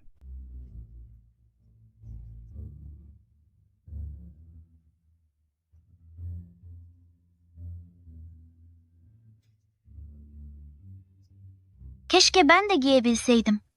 O güzel kırmızı elbiseyi ve evlenebilseydim. Neyse, Veliaht Prens ile evlenebilseydim bile en fazla bir cariye olabilirdim. Kırmızı giymeye hakkım olmazdı. Çi ailesi sadece bir tüccar. Nasıl böyle şatafatlı bir tören yapabiliyorlar?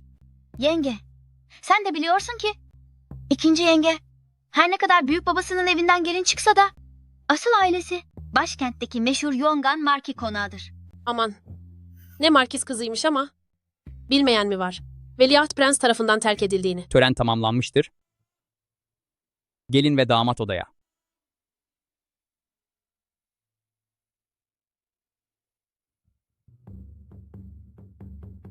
Bakar mısın Ruvey? Birazdan gidip ikinci yengeye yiyecek bir şeyler götür. Sabahtan beri hazırlanıyor, muhtemelen çok acıkmıştır. Veliaht Prens bugün düğüne gelmedi. Acaba onu tekrar görme şansım olacak mı?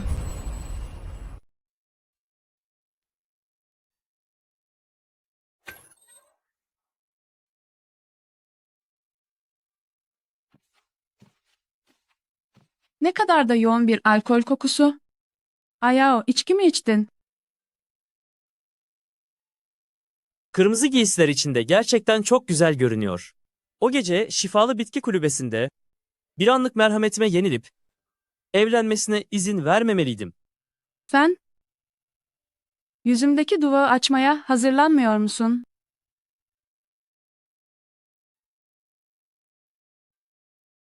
Ayao, Davet ettiği kişi ben değilim.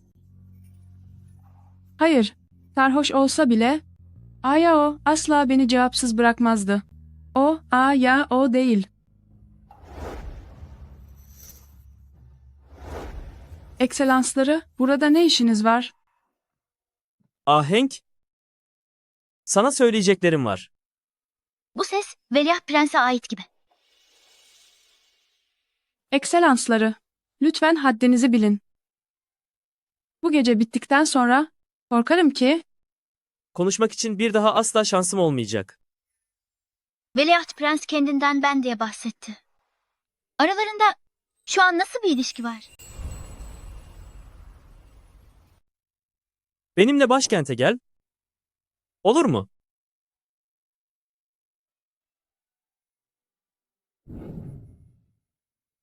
majesteleri sarhoşsunuz. O zamanlar sana haksızlık ettim. Sana çok acı çektirdim. Eğer benimle başkente dönersen, bir ferman çıkartıp seni veliaht prenses ilan edeceğim.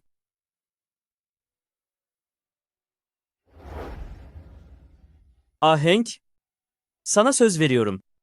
Bundan sonra Doğu Sarayı'nda sadece sen olacaksın. Lu Tingyao'nun sana verebileceği her şeyi ben de sana verebilirim. Gelecekte tüm bu toprakların kraliçesi olacaksın. Şerizu ne ara yeniden majestelerini kendine bağladı? Üstelik ona kraliçelik unvanını mı vaat ediyor? Peki ya ben? Benim her şeyden çok istediğim basit bir eş unvanı bile şimdi yok mu oldu? Bu söylediklerini bundan 3 yıl önce duysaydım gerçekten çok mutlu olurdum. Ama artık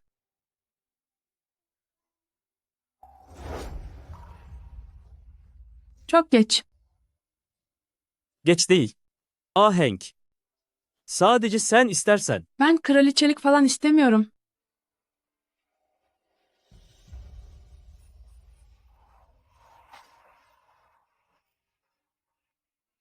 Ben çok pişmanım.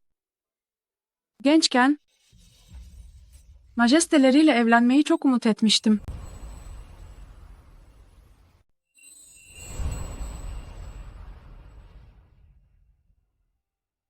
Babam derdi ki, ekselanslarıyla evlendiğimde dünyadaki en saygın eş olacağımı söylerdi. Fakat annem bana itibar sahibi olmaktansa karı koca arasındaki bağlılık, birbirini anlamanın daha önemli olduğunu söylerdi. En başında bir gün saraydaki seçimlere mutlaka katılacağımı biliyordum. O yüzden her gün ümitle ekselanslarının nadir bulunan dürüst bir adam olmasını diledim.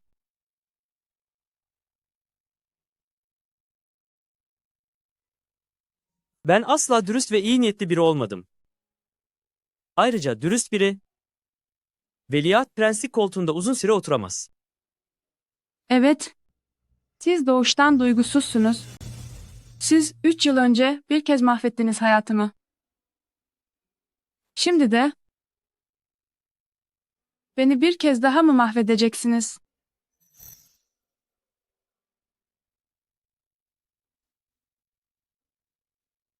Şifahanedeki o gece ekselansları Ayao ile evlenmeme izin vermiştiniz. Şimdi lafınızı geri alamazsınız. Sözünüzü yok sayamazsınız. Ama elimde hala bir kanıt var.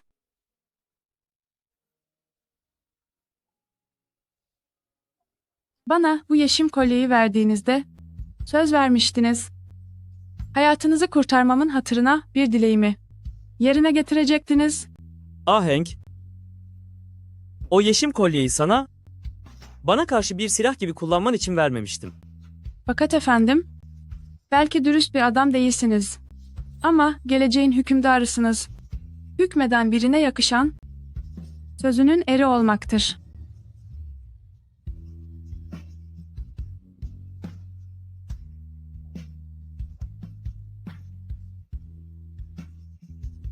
Bu yeşim taşını verip rica ediyorum. Bundan sonra yollarımız ayrılsın.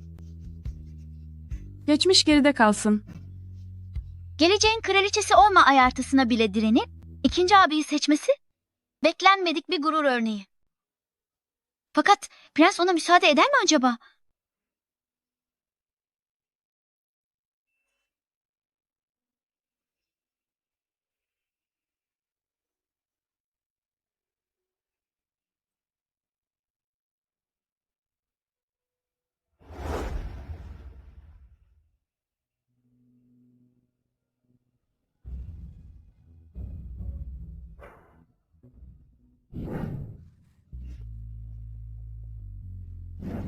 Eğer beni zorlarsanız, bedelini canımla öderim.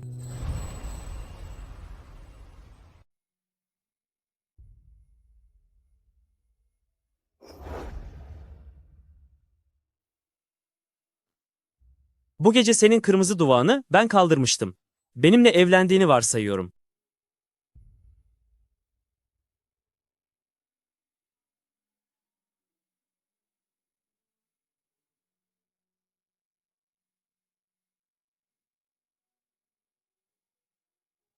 Sana gönderdiğim çeyiz hediyesi, eğer canını yakarsa, saklamana gerek kalmaz.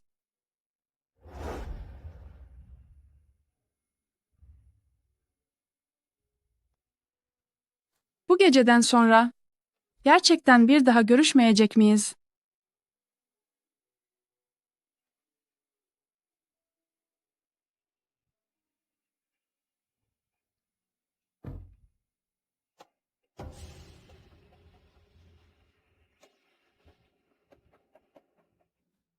Hey, sen de kimsin?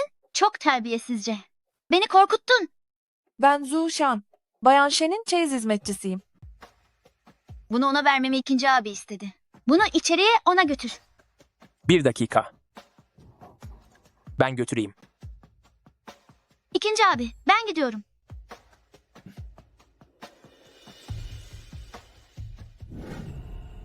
Majesteleri, Gerekli emirleri verin. Yarın başkente dönüyorum. lütfen önce bu gizli mektuba bakın efendim.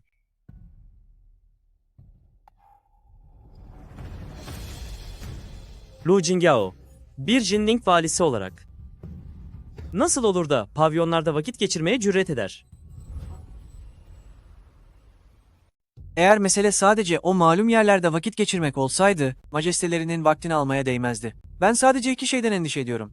Birincisi, Queqiaoxian'daki kadınları kullanarak, Jiangnan, yerel askerleriyle işbirliği yapması ve yapım için ayrılan Shangro seti paralarını zimmetine geçirmesi. İkincisi, gece şenliğinde majestelerine saldıran suçlular tam da Queqiaoxian civarında izlerini kaybettirdiler. Korkarım orası. Uzun zamandır kötülüklere yuva olmuş.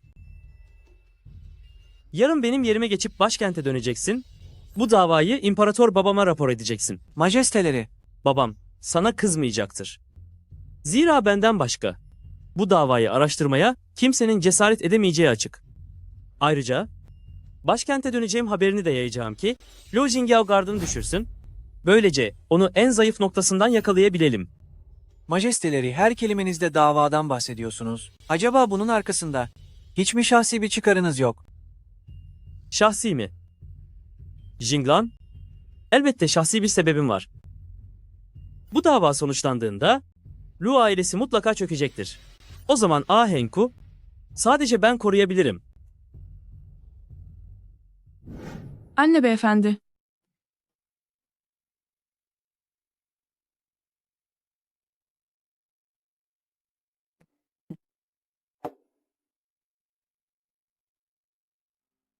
Geçen ayki sel felaketinde Lizu şehirde kurduğu ücretsiz klinikle Veliaht Prens'in takdirini kazandı.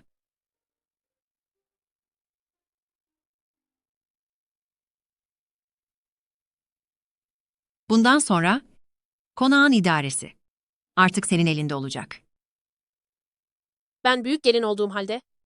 Anneden konağı o yönetiyor.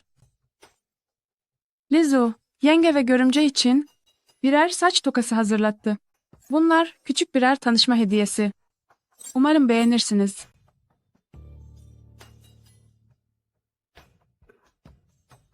Pekala, kabul ediyorum.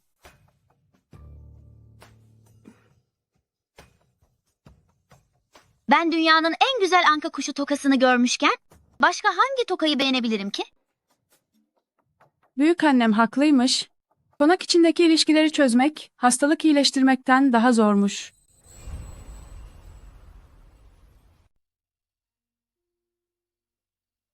Hanımefendi, Seni bitki ilaçlarını alman için sokağa göndermemiş miydim?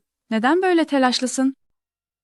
Queqiao Kulesi Malikanesi'nden Şişi Hanım kendisini muayene etmeniz için yalvarıyor. Gidip ilaç çantasını getir. Hanımefendi, Siz artık bir Lu ailesi gelinisiniz. Eğer o eğlence mekanına tekrar giderseniz itibarınızın zedelenmesinden korkuyorum. Ciambi, o mekandaki kadınlar zaten çok acı çekiyor.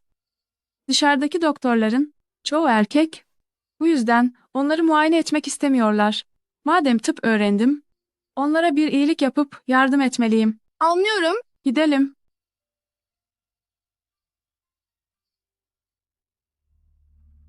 Şu bayan Vey jetonunu al, yanına birkaç fedai alıp onu takip etmelerini söyle. Uygun anı bekleyin ve canını sıkıp hırpalayın. Sonra da bu olanları herkese yayın. Bakalım o zaman kayınpederimle kayınvalidem yüzüne bakmaya devam edecek mi? Ciambi, çabuk ol. Ve önden gidip Şişi'nin odasında başkası var mı diye bak. Emredersiniz. Ahenk. Li Yangshi, siz çoktan başkente dönmemiş miydiniz? Başkente çoktan dönmüş olman gerekmiyor muydu? Ne yapıyorsun? Bırak beni. Burası senin bulunman gereken bir yer değil. Seni Shaochen ile geri göndereceğim. Ayrıca bugün beni burada gördüğünü hiç kimseye söyleme. Ne demek? Bulunmam gereken bir yer değil. Siz erkekler içip eğlendiğinizde buna keyif ve sanat diyorsunuz. Fakat biz kadınlar buraya adım attığımızda namussuz mu oluyoruz? Öyle demek istemedim. Hanımefendi, Şişe Hanım'ın odasında kimse yok. Hadi gidip hastasını muayene edelim. Sen mi? Sen Huanlu pavilyonu bölgesine hasta bakmaya mı geldin? Olamaz mı? Huanlo pavilyonuteki kadınların da tedavi görme ve muayene olma hakkı var. Üstelik icra ettikleri meslek yüzünden normal insanlardan daha çabuk hastalanabiliyorlar. Peki ya sen? Böyle eğlence mekanlarına sık girip çıkarsan hiç düşünmedin mi? İtibarının bir anda yok olup gideceğini. İtibar mı? Majesteleri şu sözü duymuş olmalısınız. Binlerce kişi karşı çıksa da yolumdan dönmem. Bazı şeyler var ki, majesteleri siz yapmasanız da elbet birileri yapacaktır. Unutmuşum. O hiçbir zaman eve hapsolmuş, sıkıcı ve cahil biri olmadı. Yine de burası güvenli değil. Seni takip edeceğim.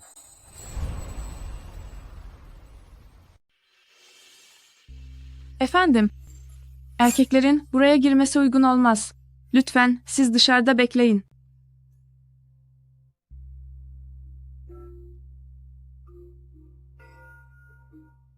Ben değersiz biriyim. Beni hor görmediğiniz için minnettarım. Mecbur kalmasaydı kim bu acıya katlanıp genel eve düşmek isterdi? O sadece bir müzisyen. Vücudunu asla satmıyordu. Nasıl olabilir bu? Hamileyim, değil mi? Yalvarırım kimseye söyleme. Bebekten kurtulmam için bana bir ilaç yaz. Olmaz mı? Eğer buna zorlandığımı söyleseydim, bana inanır mıydın? Peki bunu yetkililere bildirdin mi? Kaç kişi inanır ki bu hayattaki bir kadının buna zorlandığına? Üstelik o kişi çok nüfuzlu birisi. Jinling'de kim ne kadar güçlü olursa olsun hiç kimse Veliaht Prens'in önüne geçemez.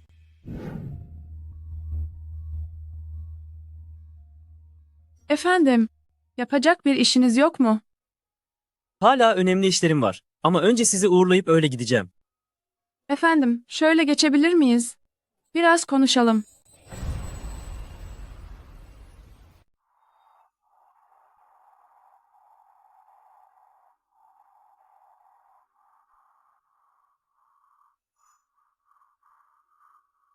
Majesteleri, sormanıza müsaade edin.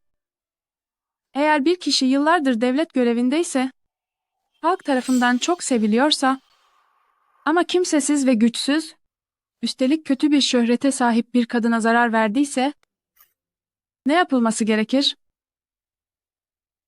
Gerçekten halkın sevgisini kazanan, dürüst ve erdemli bir memur asla bir kadına zulmetmez. Onun bu erdemli hali muhtemelen bir maskeden ibarettir.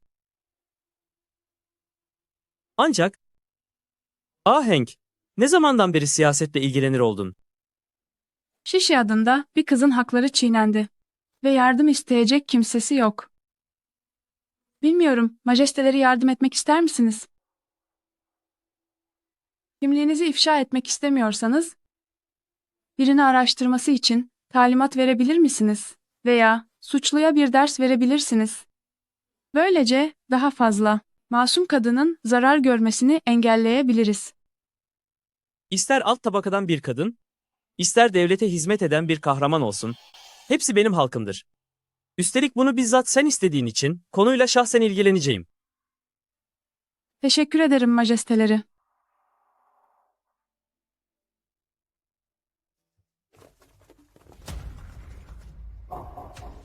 Bu kadının kaçmasına izin vermeyin. Yoksa efendiye nasıl hesap veririz? Kime hesap vereceksiniz? Bunlar sıradan suçlular değil.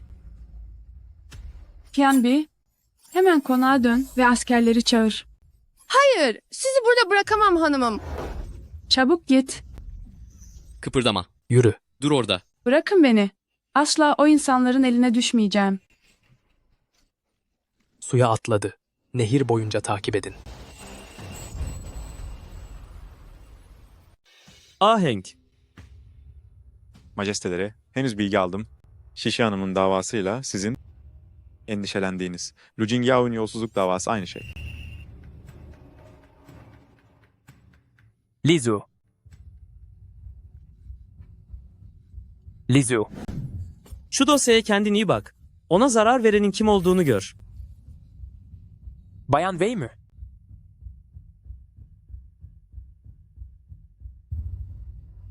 Lizu.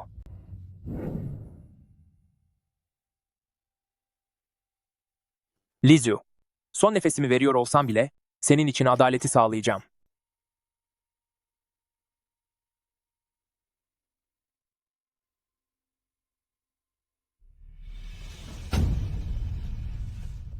Ayao, ne yapmaya çalışıyorsun? Lütfen merakımı giderin yenge. Neden Lizu'yu bulduğumda elinde sıkıca sizin Wei ailesi hanesinin mühürlü kartı vardı? Bu da ne demek oluyor? İşlerini yaparken gerçekten çok dikkatsiz davranmışlar. Ayao. Ayao. Ayao. Zayıf ve hastalıklı olabilirim ama karıma zarar verdin. Sen ona ne kadar acı çektirdiysen ben de sana o kadarını ödeteceğim.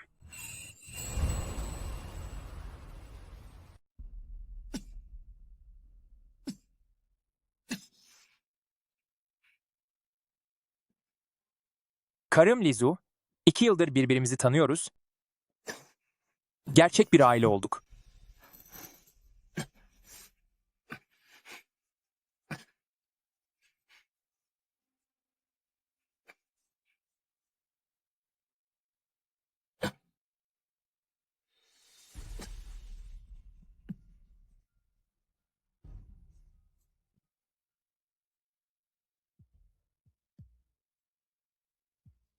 Tingyao, sana ne oluyor?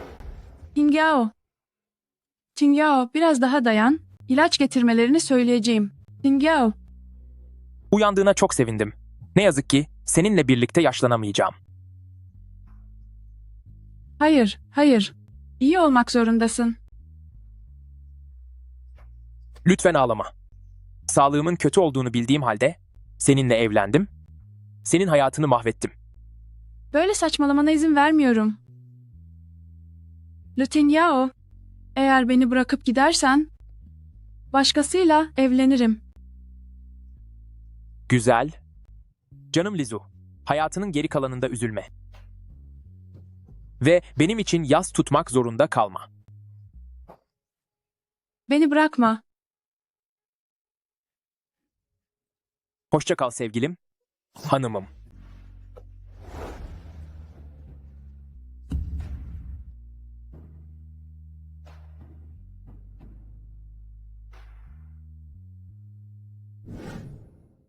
Lu Jingyao beni buna zorladıktan sonra dışarıda biriyle şunlar hakkında konuştu. Shangrao seti ve Jiangnan nehir haydutlarının paraları. Bazılarını dikkatle dinledim. Baktığınızda hemen anlayacaksınız.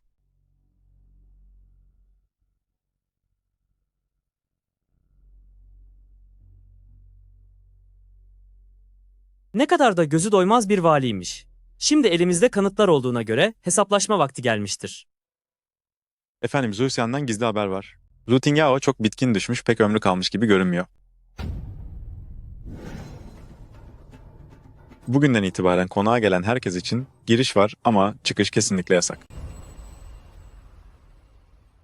Vali konağını kuşatmaya nasıl cüret edersin? Sen de kimsin? Majesteleri, siz başkente dönmemiş miydiniz? Ne oluyor? Ben valinin kızıyım. Beni durdurmaya nasıl cesaret edersin? Yakında olmayacaksın. Majesteleri konağı kuşatıp başkente döndüğünüz yalanını uydurup burada üzerime gelmenizin sebebi? Shenlizu mu? Hanımefendi, 3 gündür bir şey yiyip içmediniz. Lütfen biraz yiyin. Hala anneanneniz ve başkentteki hanımefendi var. Aç, susuz bekleyemezsiniz. Ayao, benim yüzümden gitti.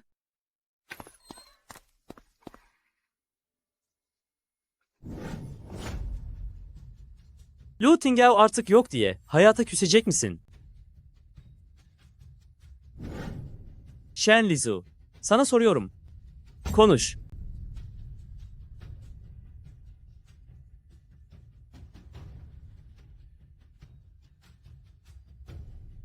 Peki, madem her şeyden vazgeçtin, belli ki sağlığın da umurunda değil. Ahenk. O zaman sen her şeyden kopmadan önce son bir kez benimle ol.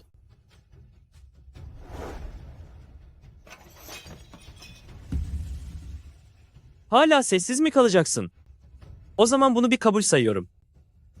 Hanımefendi, Zusian, onunla beraber derhal dışarı çık.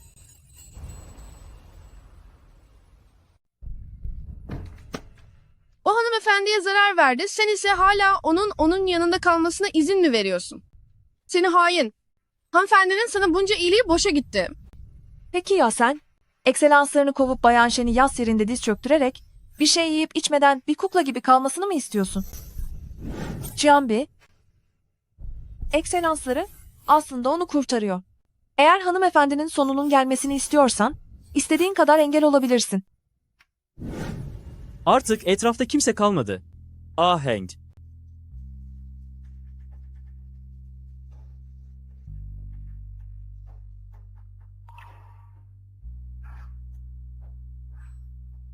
Liangxi. Hayır. Çok güzel. Konuşabildin. Şimdi yemeğini mi yiyeceksin? Yoksa devam mı edelim?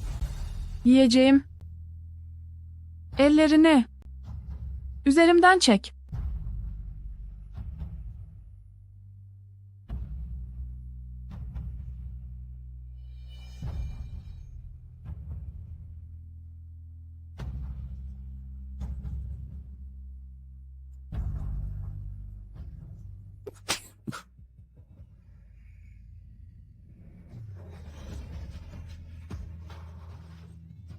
Kendine bir bak.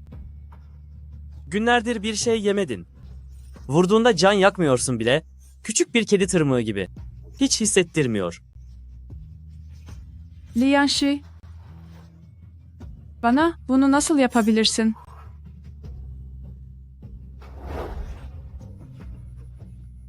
Ağla, ahenk. Ağlamak seni iyileştirir. Vur bana. Nefret et benden. Benden nefret etmeni tercih ederim. Sessizliğe gömülüp aç kalarak kendini yok etmeni istemiyorum.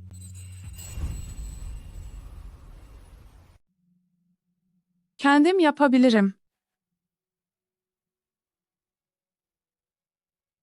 Eğer yemeğini düzgün yemezsen, seni beslemek için başka bir yolum daha var. Aheng'in bunu isteyeceğini hiç sanmıyorum.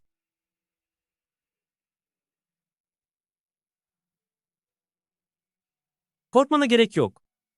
Gerçi pek öyle asil biri sayılmam. Ama sandığın kadar da aşağılık değilim. Bugünden itibaren beni iyice tanı.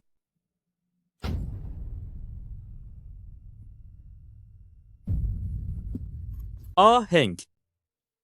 Sen yoksa. Zusian, nabzına bak. Bak bakalım. Gebe miymiş? Açgözlülük ettim. Ayao. Majesteleri, Bayan Shen'deki nefes darlığı ve bulantı. Sadece uzun süredir yemek yemediğinden ve midesinin bozulmuş olmasındandır. Gidebilirsin.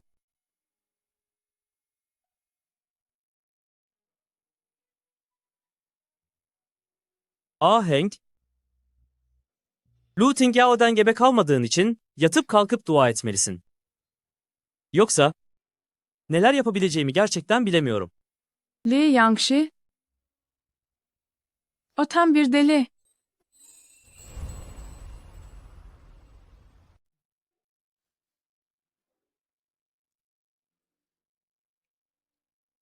Konağın her yerinde neden kraliyet muhafızları var?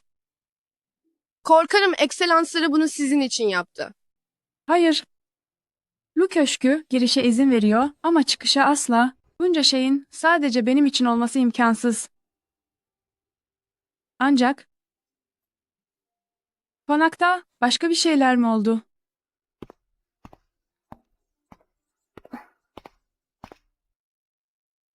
Ekselansları bir veliaht prens olarak dul kalmış bir kadın için ortalığı birbirine katmaktan ve dünyanın ona gülmesinden hiç mi korkmuyor? Umurumda değil. Hayatımdaki en büyük pişmanlıklarım 3 yıl önceki seçimlerden sonra düğün gecende seni bağlayıp başkente götürmemiş olmaktır. Ekselansları öyle biri değil. Bu muhafızların asıl burada olma sebebi nedir? O gece Ahenk, Koçaoksyan konumundayken gizlice birini tedavi etti ve bebekten kurtulmak için bir reçete yazdı. Ayrıca bana bir dava hakkında danıştı. Matmazel Şişi kötü bir adamın saldırısına uğradı ve o adam halk tarafından çok seviliyor. O gece kimliğimi gizleyip Huan binasına girme sebebim bazı kanıtlar bulmaktı. Devlet her yıl Shangro Seti'yi güçlendirmek için fon ayırırken neden bu yıl barajlar yıkıldı ve insanlar canından oldu? Şişe'ye kötülük yapan kişi aynı zamanda Jiangnan sel felaketinin baş sorumlusudur. O kişi ölen kocanın babası Lu Jingyao. Nasıl o olabilir? Bana Lu ailesi için merhamet dilemeyecek misin?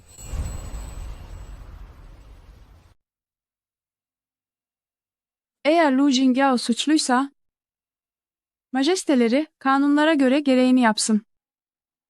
Eğer size yalvarsaydım, isteğimi kabul eder miydiniz? Ben Shen Lizu, her ne kadar konakta kapalı bir kadın olsam da, devlet kanunlarının ne olduğunu bilirim. Beni sınamanıza gerek yok.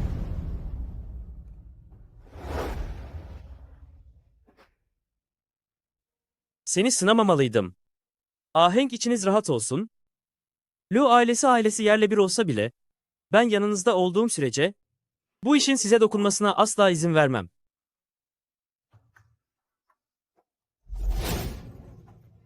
Gerek yok.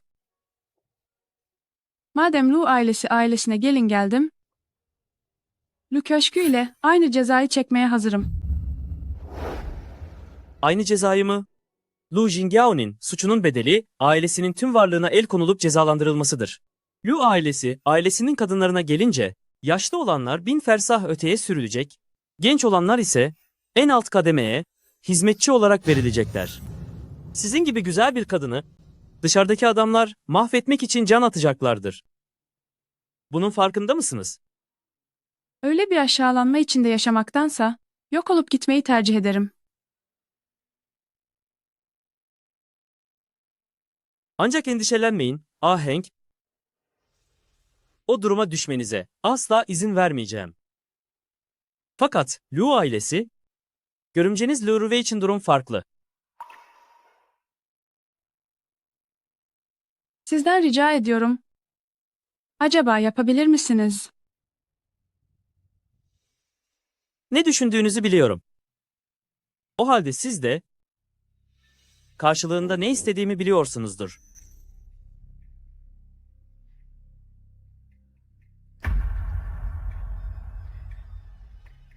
Lu Ruiwei'in cezasını hafifletebilirim. Kötü yola düşmesi yerine sadece sürgün edilmesini sağlarım. Ama bunun bir karşılığı var. Benimle birlikte başkente geleceksin.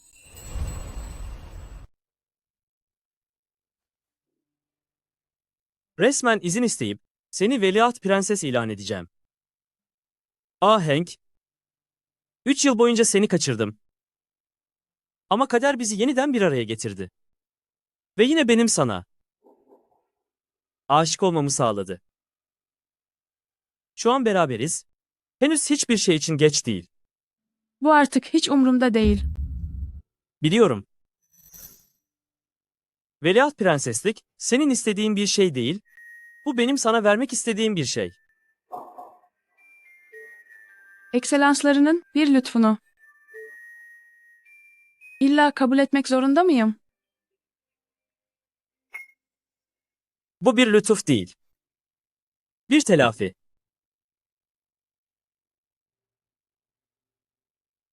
Tabii.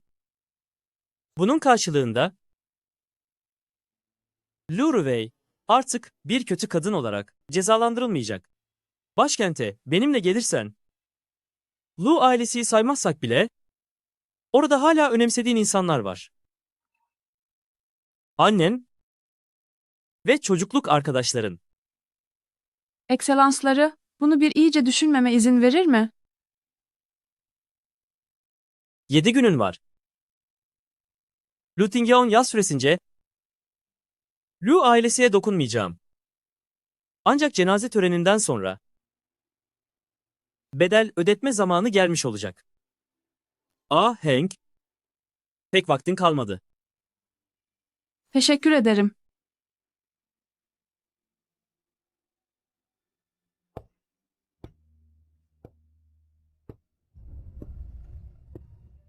Teşekkür etmene gerek yok. Sana değer verdi ve seni sevdi. İyi biri sayılırdı. Huzur içinde gitmeyi hak ediyor.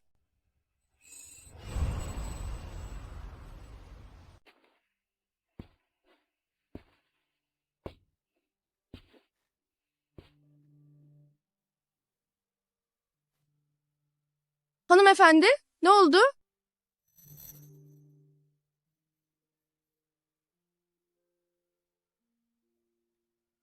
Ayao. Bana söyle. Eğer ailemiz yıkılırsa ve bunu durdurmaya gücümüz yetmezse, onları nasıl güvende tutarsın?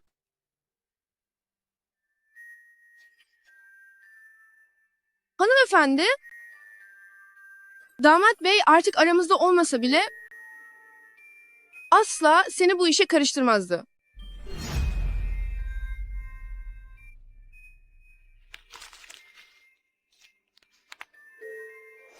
Eşim Lizu, tanışalı 2 yıl oldu. Evliliğimiz ise 100 günü doldurdu. Aslında ömrümün geri kalanını seninle geçirmeyi, seninle ayı ve çiçekleri izlemeyi, aynı yuvada huzuru paylaşmayı, aramızdaki derin sevgiyi güçlendirmeyi ve herkesin imrendiği bir çift olmayı dilerdim. Ne yazık ki kaderin oyunuyla ömrüm sona yaklaşıyor, senin vaktini daha fazla nasıl çalarım? Bugün bu mektupla seni özgür bırakıyorum, Lizu. Tüm kalbimle diliyorum ki hanımım, hayatının devamında mutlu olasın. Kendine iyi bir eş bulduğunda artık Tingyao'nun gözü arkada kalmayacak. Lu Tingyao, elveda.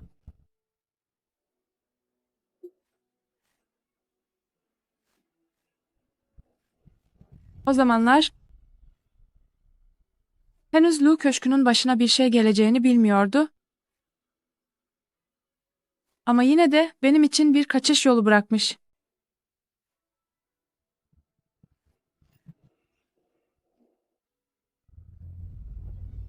Bu durumda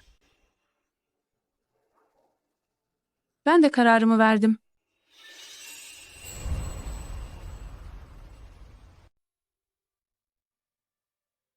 Ayao'nun varisi olmasa da kendisi evliydi. Majesteleri onun Liu ailesi atalarının toprağına gömülmesine izin vermeli. Ah Hank, Lu ailesi büyük bir felaketle karşı karşıya. Jinling halkı Lu Jingyao'nun yaptığı kötülükleri ve yolsuzlukları öğrendiğinde, Lu ailesi atalarının toprağına gömülenlerin huzuru tamamen kaçacak. Doğru ya. Qianjin terası bir kraliyet sarayı. Aya buraya gömülürse güvende olur.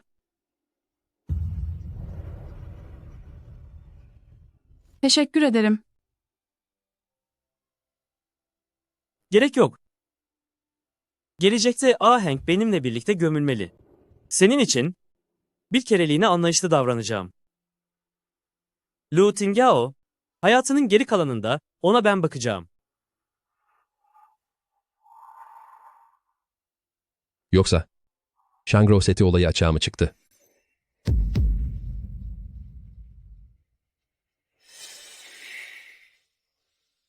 Yedi gündür kuşatma altındayız. Ayao'nun cenazesi için bile. Sadece Shen Lizu'nun dışarı çıkmasına izin verildi. Majesteleri gerçekten ne yapmaya çalışıyor? Anne, endişelenmenize gerek yok. Majestelerinin bu konağı kuşatmasının tek bir sebebi var.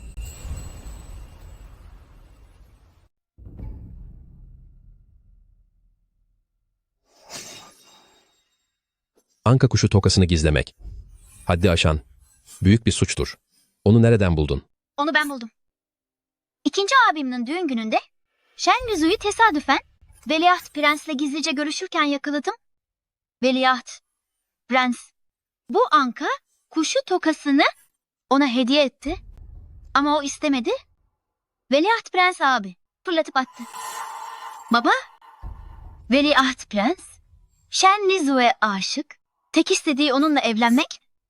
Yoksa neden ikinci abim gider gitmez askerlerle konağı kuşattırdı ki?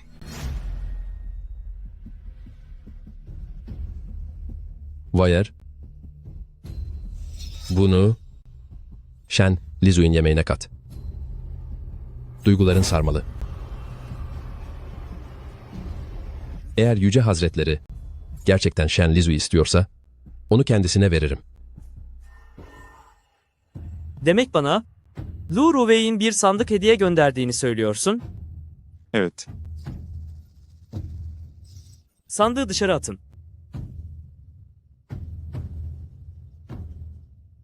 Majesteleri dikkat edin.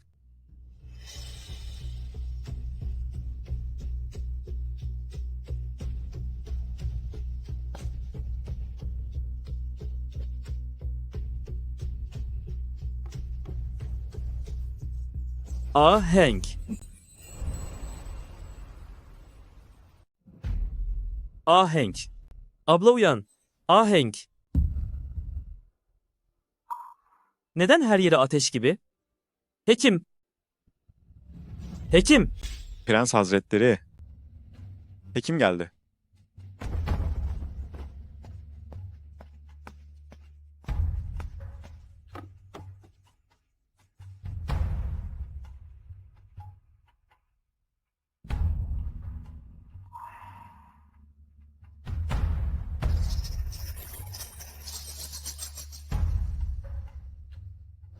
Size arz ederim efendim. Bu genç hanım aşk düğümü zehriyle zehirlenmiş ve zehir şu an yayılmaya başlamış. Bu zehrin tek çaresi bir erkekle beraber olmasıdır. Aksi takdirde bu genç hanım hayatını kaybedebilir. Hani nerede ilacı? Prens Hazretleri, bunun sadece iki çözüm yolu var. İlki, bir birliktelik yaşaması. İkincisi ise hanımefendiyi gece boyu buzlu suda bekletmektir. Ancak bu yöntem vücuda çok zarar verir, ileride bebek sahibi olmasını zorlaştırabilir. Tamam. Şimdi dışarı çık. Bugün burada gördüklerin ve duydukların eğer dışarı sızacak olursa İçiniz rahat olsun efendim. Kuralları biliyorum.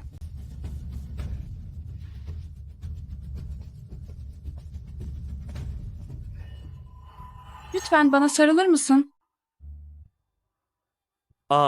Yao. Sen karşındaki kişinin kim olduğunun farkında mısın? Ben kimsin? Veliaht Prens. Evet. Şunu sakın unutma. Şu an kimin yatağındasın?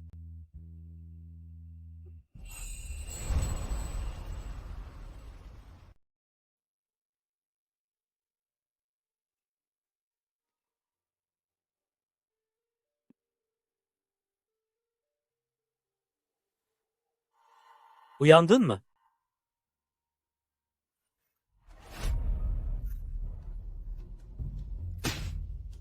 Lianxi. Seni pislik. Doyunca hemen yüz çeviren, nankör biri olduğunu bilseydim. Dün gece seni cezalandırmış olmalıydım. Yani ben bir şey yapmadık mı? Yalan söylemekten hoşlanmam.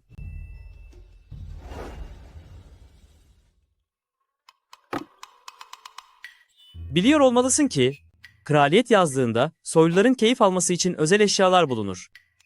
Ahenk. Daha fazla konuşma lütfen.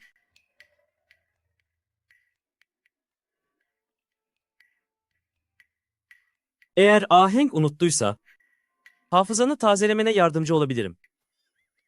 Gerek yok.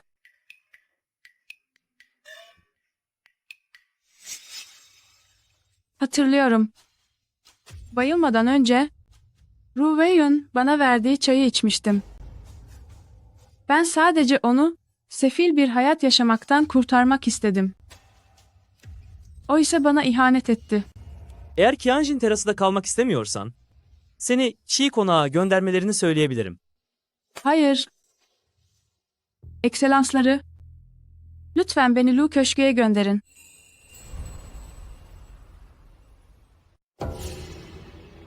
Kızı teslim ettiğimize göre Lu ailesi güvende olacak değil mi? Senin burada ne işin var? Şu anda şurada olman gerekmez miydi? Veliaht Sarayı'ndaki Veliaht Prens'in yatak odasında mı? Bir kadın olarak hiç çekinmeden bir erkeğin özelinden bahsediyorsun. Sende hiç utanma yok mu? Sizce de asıl alçaklık yapan siz değil misiniz? Daha Ayao'nun toprağı kurumadan onun nikahlı eşini böylesine iğrenç bir yöntemle başkasına peşkeş çektiniz. Gerçekten iğrençsiniz. Beni asıl hayal kırıklığına uğratan sendin. Daha evlenmeden çok önce biz arkadaştık. Ama bunu yapabileceğini hiç düşünmemiştim. Bana karşı dürüstmüş gibi davranma artık. Shen Lizu pekala biliyordu. Prense olan aşkımı, onun sadece bir cariyesi olmaya bile razıyken sense ona sana anka kuşu tokası verdirdin.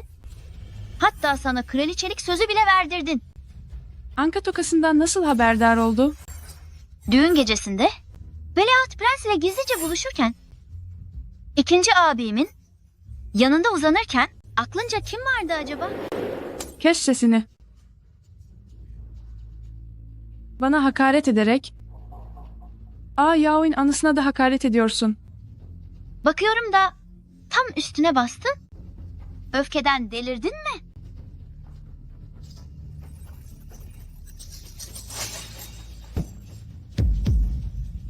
Vay canına, tam bir dram sahnesi izliyoruz.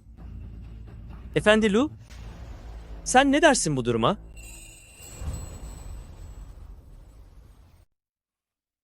Ekselansları Veliaht Veliaht Prens. Prens. Önümde diz çökmene gerek yok. Ellerin çok soğuk. Üşüyor musun?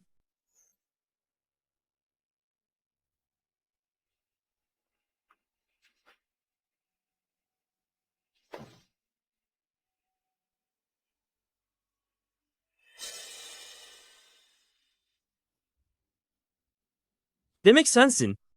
Dün gece bana o sandığı gönderen. Evet. Bana hayran olduğunu, sadece bir cariye olsam bile razı olduğunu söylemiştin. Öyle değil mi? Bu naçiz kulun size uzun zamandır hayran, daima yanınızda olmayı diliyorum. Biliyor musun? Bir cariyenin hiç kimseyi yatağıma yollamaya yetkisi yoktur. Yoksa haddini aşıp veliaht prens prensesi mi olmak istiyorsun? Veliaht Prens, sadece sizi sevdiğim için yapmıştım. Wire. Wire. Başkalarının işine burnunu sokmak, veliaht prense komplo kurmak, cezalandırılmalısın. Ne yaptın sen?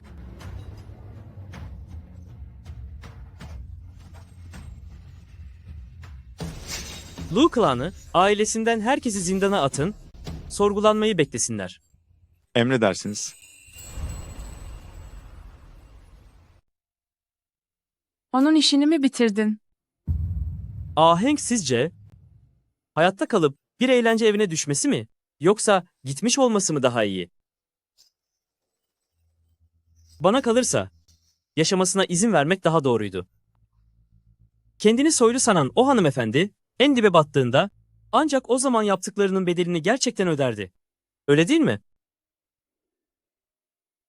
Ama neden gitmesine sebep oldun?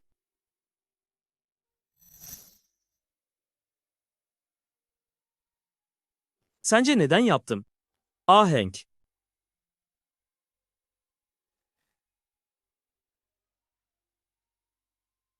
Sen acı çekmeye razı gelip benimle bir anlaşma yaptın. O ise sana böyle davrandı. O bunu hak etmiyordu. Güzel. Luruvey artık olmadığına göre bizim aramızdaki anlaşma da artık geçersizdir.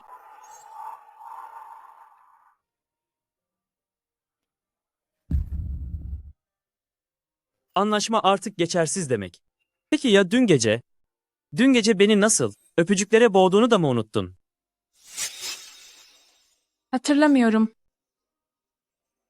Güzel. Hatırlamıyor musun? O zaman daha çok öpünce hatırlarsın. Bırak beni. Ahenk, yalan söylüyorsun.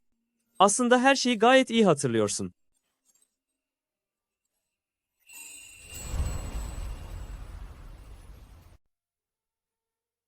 Bugün yapılacak işlerim var.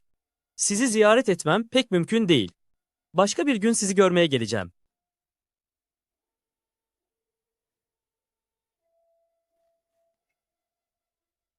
Eğer mümkünse ekselansları ile artık bir daha görüşmesek iyi olur.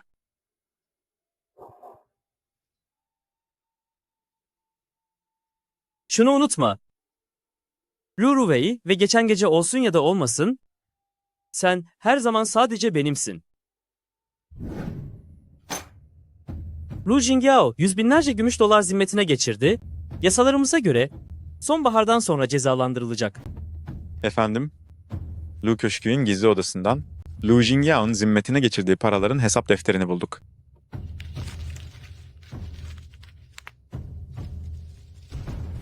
Devlet, Shangrao Seti'nin onarımı için her yıl 200 bin dolar bütçe ayırırken onun 9 katını zimmetine geçirmeye nasıl cüret eder? Sonbaharı beklemeye gerek yok. Cezası 3 gün sonra verilecek. Emredersiniz. Hanımefendi, hanımım, saraydan bir görevli gelip bir ferman okuyacağını söylüyor.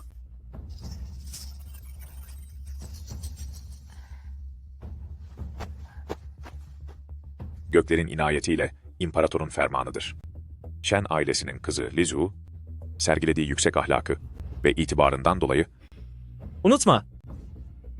Luruvey'i ve geçen gece olsun ya da olmasın, sen her zaman benimsin. iş bu fermanla Veliahtlık Sarayı'na seçilerek ikincil eş unvanı verilmiştir.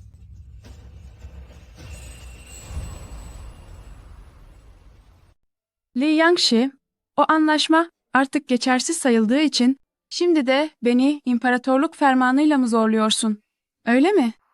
Yan eş hazretleri, Doğu Sarayı'na girmek kutlanacak bir olaydır. Lütfen fermanı kabul edin.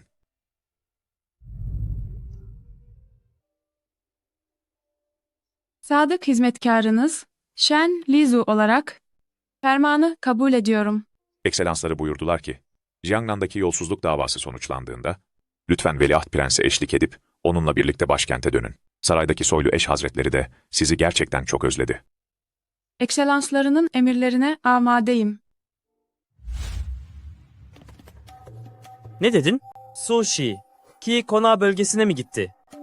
Jinning'e vardığından neden haberim olmadı? Iksushi A. Tüm yol boyunca kimseye görünmeden ilerleyip doğrudan Kikona mevkine ulaşarak fermanı ilan etti. Kime ilan etti? Majesteleri Bayan Shen kişisini ekselanslarının yeni ikinci eşi olarak atadı. Fermanı kabul mü etti? Evet.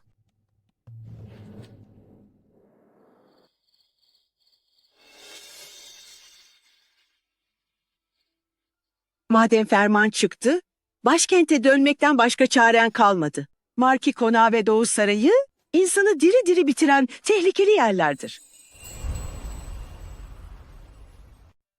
Büyükanne, lütfen üzülme. Doğu Sarayı'nın yan eşi olma konumu, pek çok kişinin hayallerini süsleyen bir makamdır. Fakat yan eşlik en nihayetinde sadece bir cariyeliktir. Müsterih olun. Ahenk unutmayacaktır. Onunla benim aramdaki ilişki, hükümdar ve kul ilişkisidir. Karı koca değil. Bundan sonra o kişiye sadece bir veliaht prens olarak hizmet edeceğim.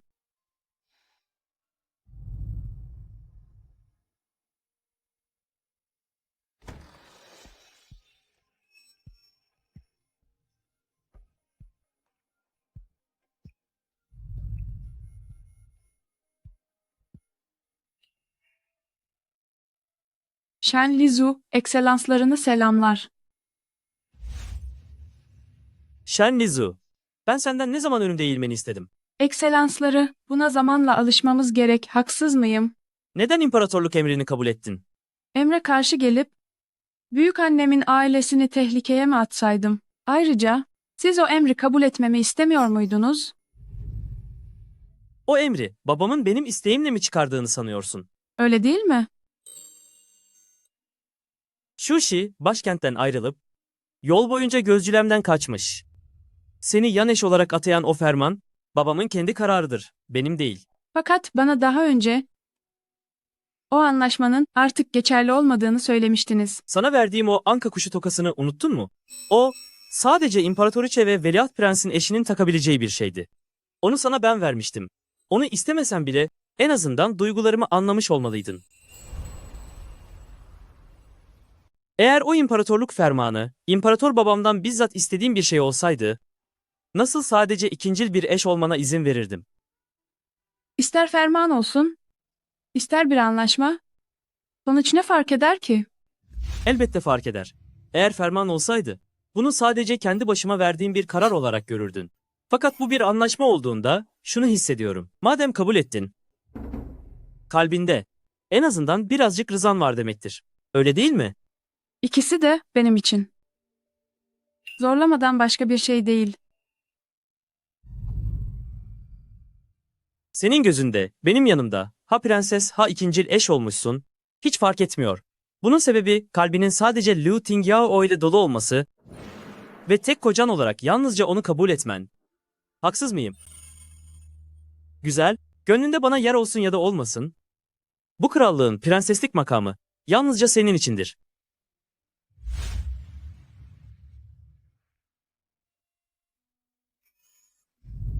Veliaht Hazretleri, naçizane bendeniz.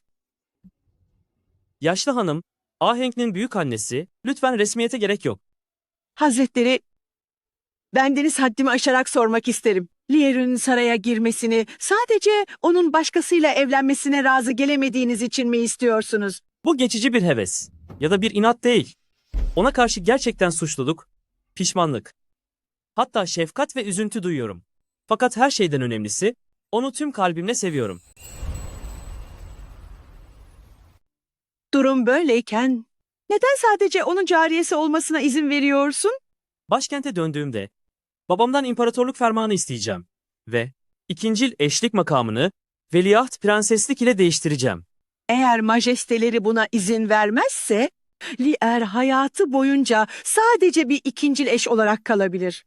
İsterse kraliyet eşi olsun, sen de biliyorsun ki sonuçta o yalnızca bir kuma sayılacaktır. Eğer o sadece bir kuma olursa, o halde benim ömrüm boyunca başka hiçbir asil eşim olmayacak. Güzel, çok güzel. Bu yaşlı kadının bir sorusu daha var. Ekselansları, siz gerçekten Lier'in daha önce evlenmiş olmasını umursamıyor musunuz? Umursamadığımdan değil. Ama suç bendeyken başka ne yapabilirim ki? Efendim? Ahenk, belki size kızgın, belki sizden nefret ediyor olabilir. Fakat o asıl kendini affetmek istemiyor. Ekselansları ona içtenlikle davranırsa, elbet bir gün huzurlu ve mutlu bir yuvanız olabilir. Ancak bir gün siz ondan bıkarsanız, lütfen Jinling'e bir mektup gönderin Ben bizzat gelip onu eve geri götüreceğim. Yaşlı hanım, rahat olsun. Böyle bir gün asla gelmeyecek.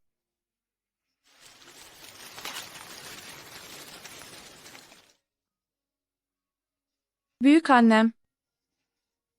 Ben gittikten sonra lütfen siz Kiambi için iyi bir kısmet bulun. Hanımım, Kambi küçüklüğünden beri sizinle büyüdü. Hanımım nereye giderse gitsin, Kambi asla yanınızdan ayrılmayacak.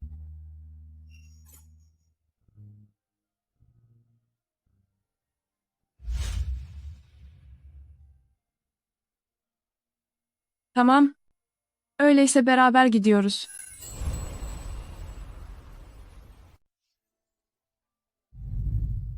Her zaman önümüze bakmalıyız.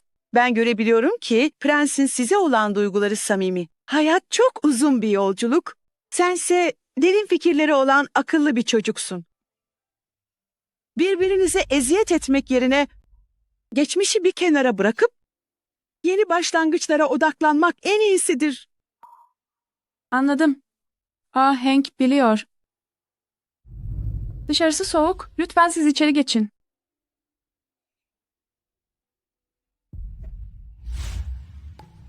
Hanımım, hanımefendinin söyledikleri ne anlama geliyor?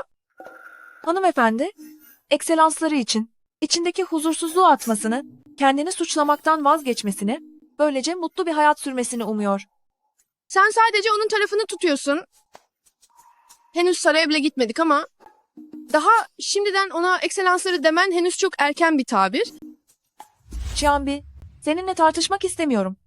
Sen ekselansları hanımın geçmişi için üzülüyorsun. Ancak benim düşündüğüm şey ekselansları hanımın geleceğidir. Prens üşümenizden endişe etti. Bu yüzden bana özellikle ekselansları hanım için el ısıtıcısı hazırlattı.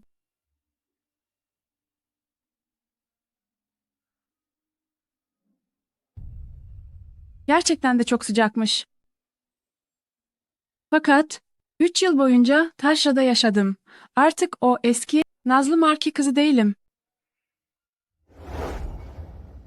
Prensin sizi alması için gönderdiği at arabası geldi. Binmenize yardım edeyim.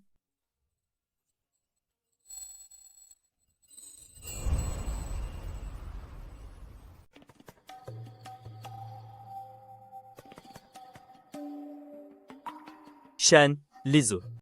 Dur diyorum, Shao Chen. Emredersiniz. Hey! Hanımefendi, bırak beni. Majesteleri bana seslendiniz. Bir sorun mu vardı? Sana seslenmeseydim, benimle sessizliğe mi bürünecektin? Haddim değil. Söylemek istediğiniz bir şey varsa sadece emretmeniz yeterli. Hank, bana öyle bakma. Benimle bu gece birlikte olmak isteseniz bile, lütfen bunu Doğu Sarayı'na girdiğimde yapalım. Shen Lizu, sen gerçekten sadece vücudunu istediğimi mi sanıyorsun?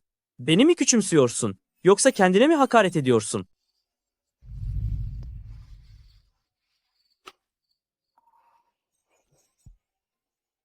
Ayağın yaralanmış.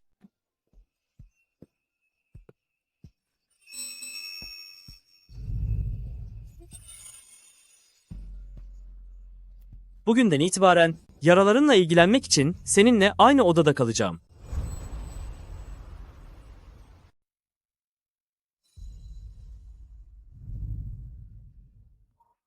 Kendi başıma halledebilirim. Kıpırdama. Hank, ilişkimizi sakın unutma. Bir eş kocasının önünde ayakkabılarını çıkarabilir. Ne eşinden bahsediyorsun? İkincil bir eş sadece bir cariye sayılır.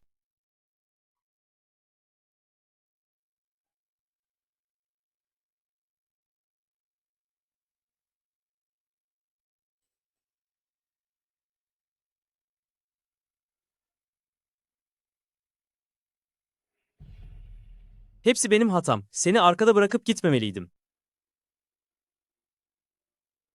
Önce iyice dinlen. Birkaç gün sonra başkente vardığımızda ayağındaki yara da iyileşmiş olacak.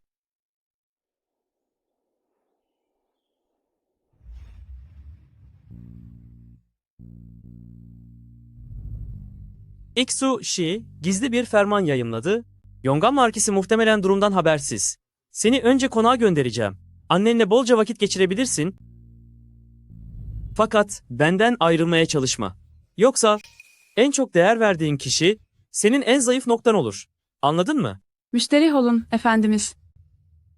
Siz benden sıkılana kadar buradan asla ayrılmayacağım. Ahenk sence senden sıkılacak gibi bir halin mi var?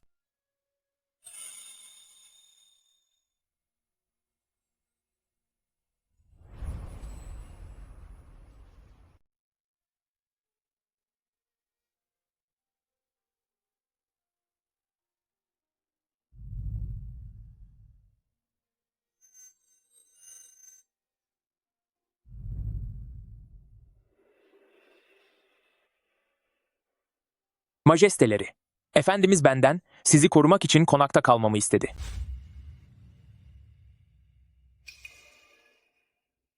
Hanımefendi, ikinci genç hanım geri döndü. Hanımefendi. Şükürler olsun. Ahengiyam sapasağlam döndü. Tanrım sana şükürler olsun. Ahengiyam sonunda güvende. Çok şükür. Canım Ahengiyam iyi. Anne, Ahenk. Ahenk. seni de bu işe karıştırdığım için çok üzgünüm anne. Kocanın ailesinin başına gelenleri duyduğumdan beri her gün senin için endişelenip durdum. Çok şükür ki sen sağ salim başkente döndün. İzinsiz dönmüş olman hiç de hafife alınacak bir durum değil. Seni gören başkaları da oldu mu? Merak etme anne. Ahenk gizlice ya da izinsiz dönmedi. Çabuk. Şu kaçak suçlu kadın Shen Lizu'yu hemen yakalayın Nord'un ve büyük hanımın karşısına çıkarın. Kim cüret edebilir? Shen Lizu, kocanın ailesi mahkum edildi.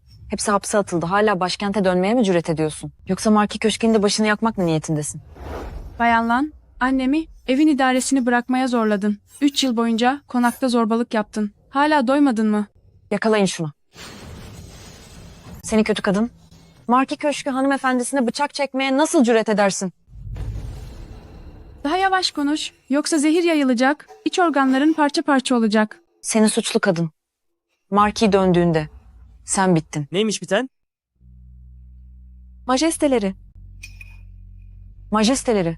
Yongan Marki konağı, bu gerçekten çok garip. Bir cariye evin hanımı gibi davranıp gerçek hanımefendiyi cezalandırmaya kalkıyor. Majesteleri. Bu suçlu kadın, Lu ailesinin gelini, izinsizce başkente döndüğü yetmezmiş gibi. Bir de Marki Köşkü konağında korku ve dehşet saçmaya cüret ediyor. Lütfen majesteleri, haklarımı savunmama yardım edin. Ahenk çoktan Lu ailesinin ikinci genç efendisiyle boşandı. Artık o benim korumam altında. Söyle bakalım, sence ben kimin tarafını tutmalıyım? Ne? Ne dediniz? Ahenk, Veliaht Prens ile nasıl böyle bir şey yapabilirsin? Anne, majesteleri ferman çıkardı. Beni Doğu Sarayı'na prenses eşi olarak atadı. Ben saraya giriyorum. Zamanında sana o şekilde davrandıktan sonra nasıl yine böyle olur? Üstelik sadece prenses eşi olarak mı? Marki Köşkü'ye adımımı atar atmaz, Aheng'in odasının başkaları tarafından gasp edildiğini duydum. Ona bu kadar kaba davrandığınıza göre bugün onu beraberimde saraya götürüyorum. Hanımefendinin sağlığının iyi olmadığını duydum. Hastalığınız geçip iyileştiğinizde saraya gelip Aheng ile görüşebilirsiniz. Emredersiniz.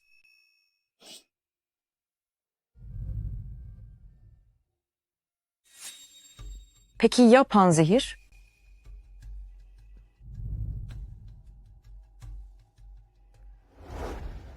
Anne, her 3 günde bir ona bir tane vermen yeterli. Lan teyzesi, annem uysaldır ama ben öyle değilim. Gelecekte, anneme bir kez daha hakaret etmeye cüret edersen, bu ilacı sana içirmeyi nasıl bildiysem, ikinci kez yapmasını da iyi bilirim. Anladın mı beni? Anladım.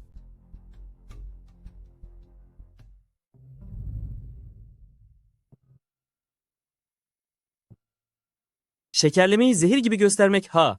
Ahenk benden çok şey öğrenmiş. Bu gece babamdan izin isteyip seni asıl veliaht prensesi ilan edeceğim.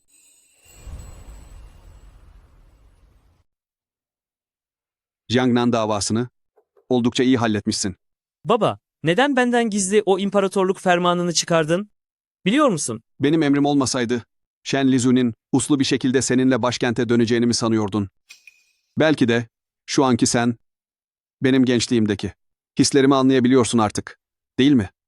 Sen, Shen Lizu için ne hissediyorsan, vaktinde ben de asil eşime karşı aynı şeyleri hissediyordum. Ben seninle aynı değilim baba. Madem asil eşini o kadar çok seviyordun, o zaman annemle hiç evlenmemeliydin.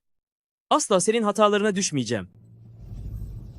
Yeni bir ferman çıkarıp onu veliaht prensesi ilan etmeni istiyorum. Olmaz. Daha önce evlenmiş bir kadın nasıl asil bir eş olabilir? Zamanında sen de karşı çıkmıştın. Asil eşimin kraliçe olmasına sen de bunları söylemiştin. Git artık. Kararım kesindir ve asla değişmeyecek.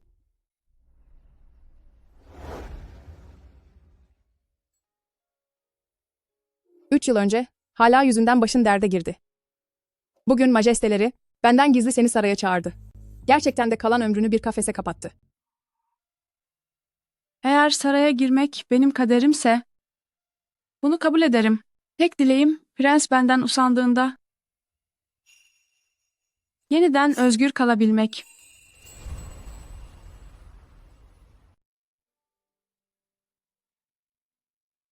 Tıpkı bu çiçek gibi varlığım ve kaderim başkalarının ellerinde. Eğer hoşuna gitmiyorsa bundan sonra buna izin vermem.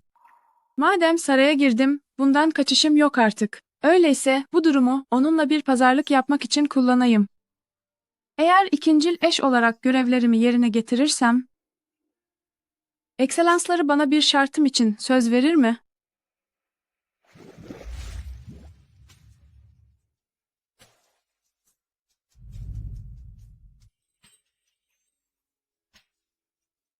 Ahenk ile benim aramda böyle hesaplara gerek yok. Ne istersen söyle. Eğer bir gün benden bıkarsanız, lütfen saraydan gitmeme izin verin. Ahenk, sana asla zorla bir şey yaptırmam. Kendini de asla küçümseme. Gece soğuk olur. Sakın şifayı kapma. Li Yangshi, birinin kaderimi kontrol etmesinden nefret ediyorum. Ama gel gör ki kaderim hep senin ellerinde. Yoksa senin gözünde ben sadece dilediğin gibi oynayıp sonra bir kenara atabileceğin bir oyuncak mıyım? Ahenk, bana bir şans daha verir misin? Sana ispatlayacağım. Seni gerçekten sevdiğimi.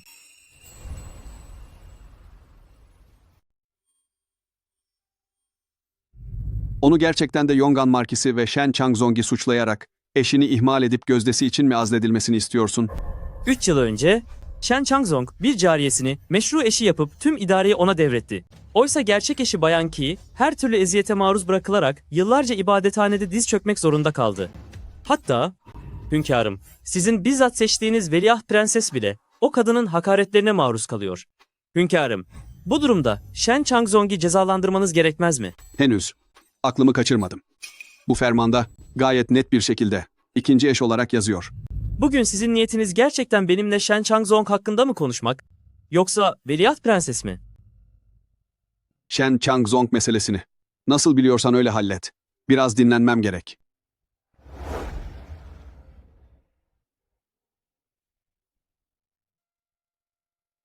Göklerin iradesiyle, hükümdarın fermanıdır. Yongan Markisi, karısını gözdesiyle bir tutup ahlaki değerleri hiçe saymıştır. Kendisine 1 yıllık maaş kesintisi ve 30 sopa cezası verilmiştir. Bayan Lan ise sadece bir cariye seviyesine indirilecek, bir daha asla meşru eş olamayacaktır. Emriniz başım üstüne. Şükranlarımı sunarım.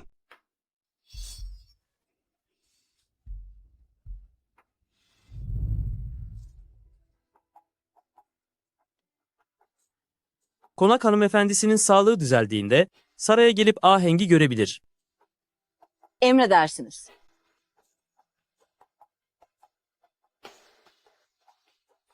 O zamanlar Aheng'i tanımıyordum. Ancak Yongan Markisi Aheng'in öz babası Onda evladına karşı zerre şefkat kalmamış. Bugün onun hakkından geldim. Bu da gelecekteki kefaretim olsun. Prensim, bu çabanız karşısında hanımefendinin kalbi mutlaka yumuşayacaktır. Belki de ahenk benim kefaretimle hiç ilgilenmiyordur. Fakat ben yine de keşkelerimi ve suçluluk duygumu azaltmak istiyorum. Keşke benden biraz daha az nefret etse.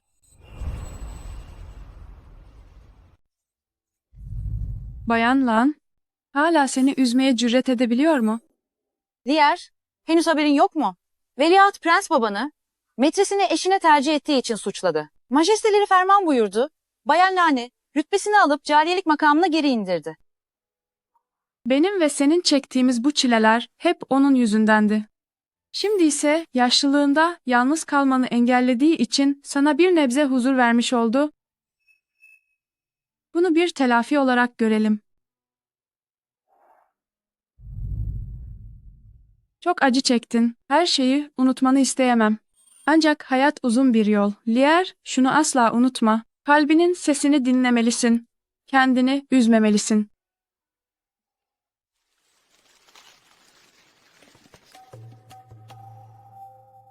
Majesteleri, bir ipucuna ulaştım. Jinling suikastçıları başkentten gönderilmiş. Kim göndermiş? Prens Cheng. Prens Cheng mi? O zaten hiç rahat durmazdı. Şimdi de imparator babamın hastalığını fırsat bilip harekete mi geçmeye çalışıyor?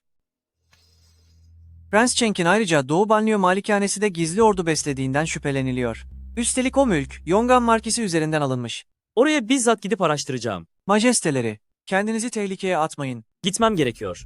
Prens Cheng ve Yongan Markisi arasında bir bağ var mı? Kesinleştirmem lazım. Bakalım Yongan Markisi onu bu işe alet edecek mi? Kim var orada? Benim. Gir.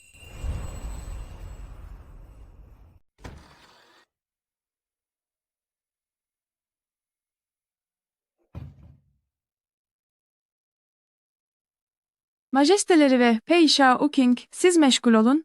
Ben müsaadenizle çekiliyorum. Gerek yok.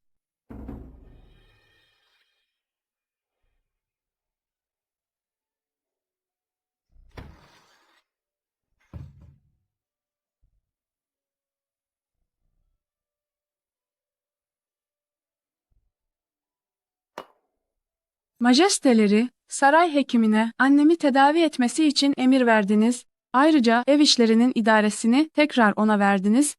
Ahenk bu iyiliğinizin karşılığını asla ödeyemez. Teşekkür etmek için şifalı bitkili bir lapa hazırladım.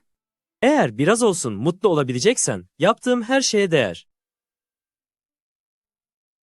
Üstelik neyin eksikliğini çektiğimi ahenk sen gayet iyi biliyor olmalısın. Ben bu gece yanınızda kalamam. Biliyorum.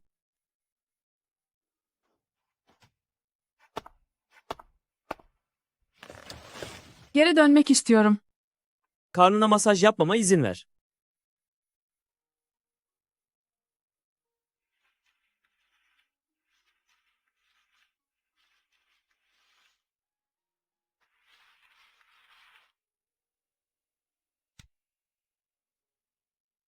Bunu sana veriyorum.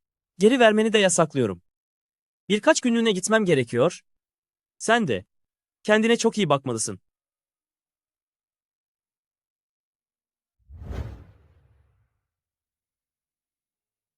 Efendimiz, bu Zhuang ailesi hanedanının asıl kızı, aynı zamanda ana kraliçenin yeğenidir. Eğer onunla görüşmezseniz, ana kraliçe evlilik fermanı çıkaracaktır.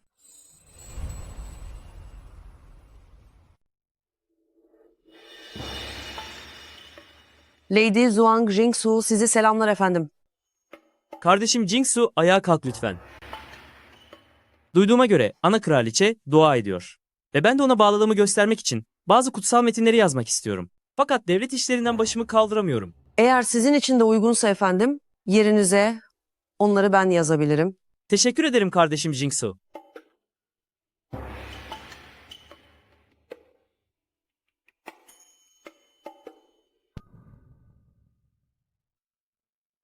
Duyduğuma göre Efendimiz o Shen ailesi kadını çok önemsiyormuş. Bu gerçekten doğru mu?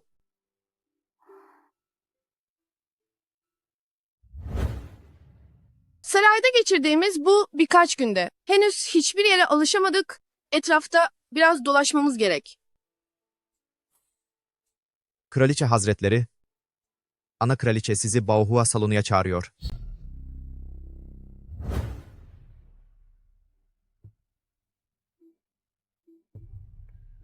İmparator varmak üzere. Burayı sıkı tutun, kimsenin girip huzurunu bozmasına izin vermeyin. Sen saraydan ayrılmamış mıydın? 3 gün oldu. Beni hiç mi özlemedin? Ahenk.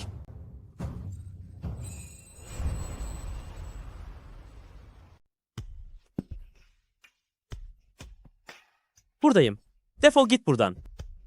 Emredersiniz efendim. Majesteleri, artık beni bırakabilir misiniz? Eğer şu an Ahenk gerçekten gitmek istiyorsa o halde gidebilir. Kim var orada? Cevap veriyorum baba. Benim, oğlunuz. Siz ikiniz. Burada ne yapıyorsunuz?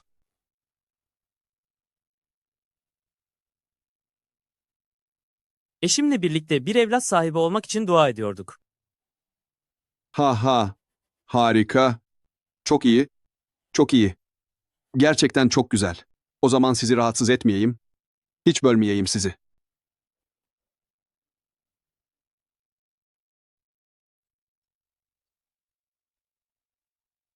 Umuyorum ki ileride içindeki bu düğümü erkenden çözer ve hislerimi kabul eder.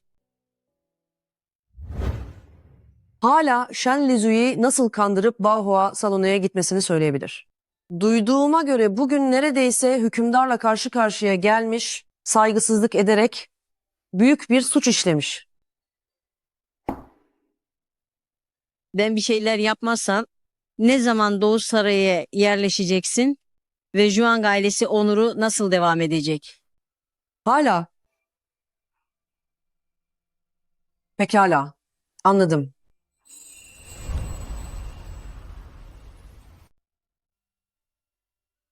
Bugün zat halinizin doğum günü, sadık kulunuz olarak sizi tebrik ederim.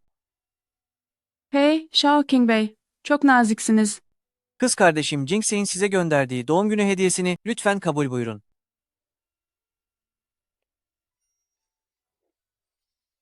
Majesteleri, Hepiniz doğum günü hediyesi gönderince benim biraz yavaş kaldığım anlaşıldı.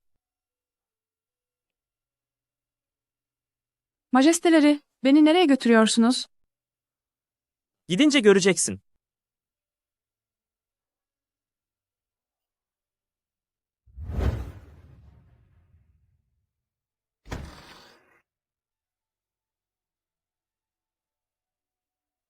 Bugünden itibaren burası senin. İster ilaç yap, ister hasta bak. Canın ne isterse onu yapabilirsin.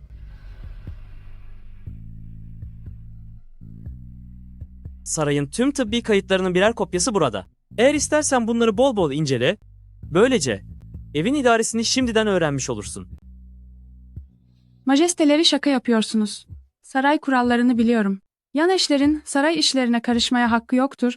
Özellikle de tıbbi işlere. Sen benim tek eşimsin. Sen ilgilenmezsen kim ilgilenecek? Ahenk, bundan sonraki hayatında daima yanında olmam. İzin verir misin?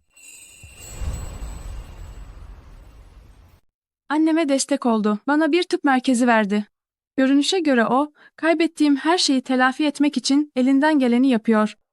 Hekimliği sevdiğin için, senin için hazırlattım bu dünyanın en iyi tıp merkezini. İleride başka bir arzun olursa yine yanında olacağım. Tamam mı? Büyükannemin bahsettiği o yeni dünyayı galiba şimdi anlıyorum. Neden konuşmuyorsun?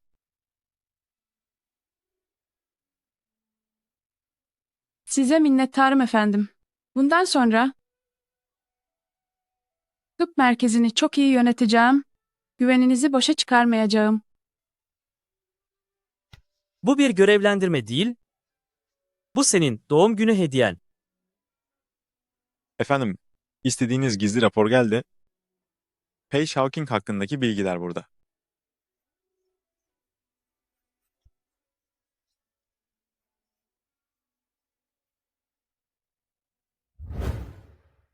Eş seçimi şöleninden sonra Doğu Sarayı katibi Yongan Marki Konae'ye evlilik teklifine gitmiş. Jinglan, senin o sevdiğin kadın aslında benim ahenk, öyle değil mi? Evet.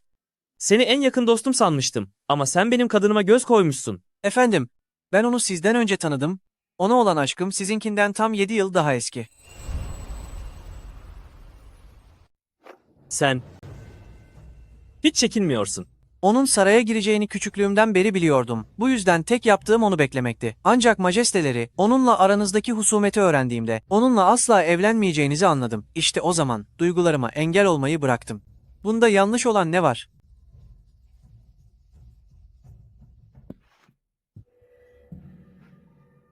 Yıllar önce o hakarete uğrayıp başkentten ayrıldığında benden nefret ediyordun, değil mi?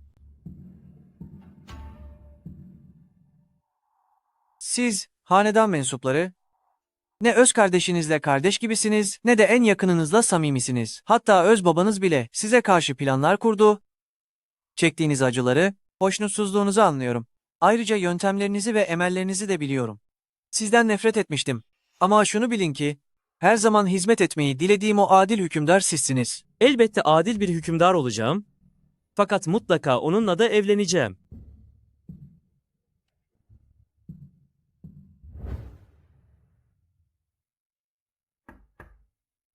Af buyurun efendim. Hanımefendimiz şu an uyuyor. Ahenk'in ayakta uyumayı sevdiğini ancak bugün öğrenebildim. Eğer şu kapıyı açmazsan içeri zorla gireceğim.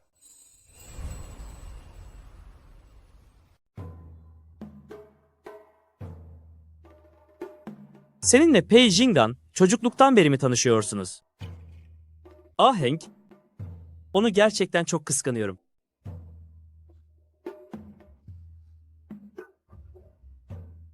Majesteleri, artık yatak odanıza dönmelisiniz. Dönmüyorum.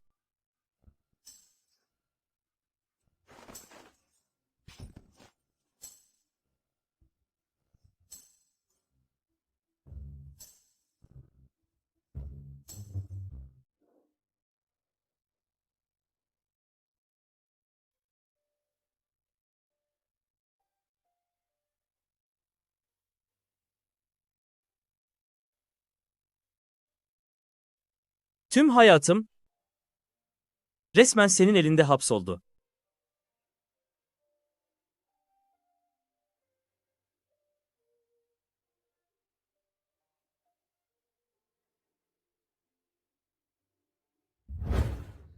Halam beni her gün azarlıyor. Üstelik prensin gönlü başkasındayken elimden ne gelir ki?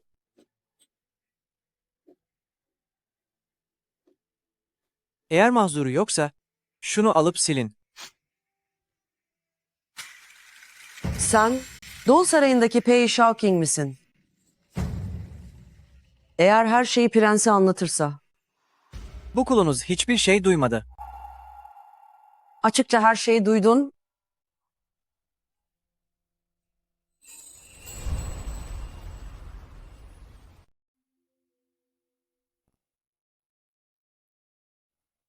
Gelin gelin.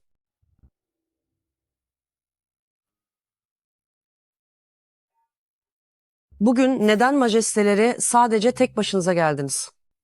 Önceki günlerde birinin daha olduğunu görmüştüm. Paige Hawking.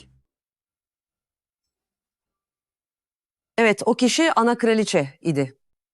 Ana kraliçe majestelerinin tek başına yorulmasından endişe duydu.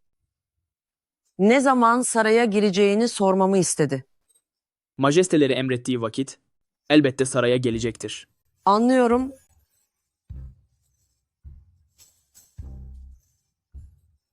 Hadi git de şikayet et.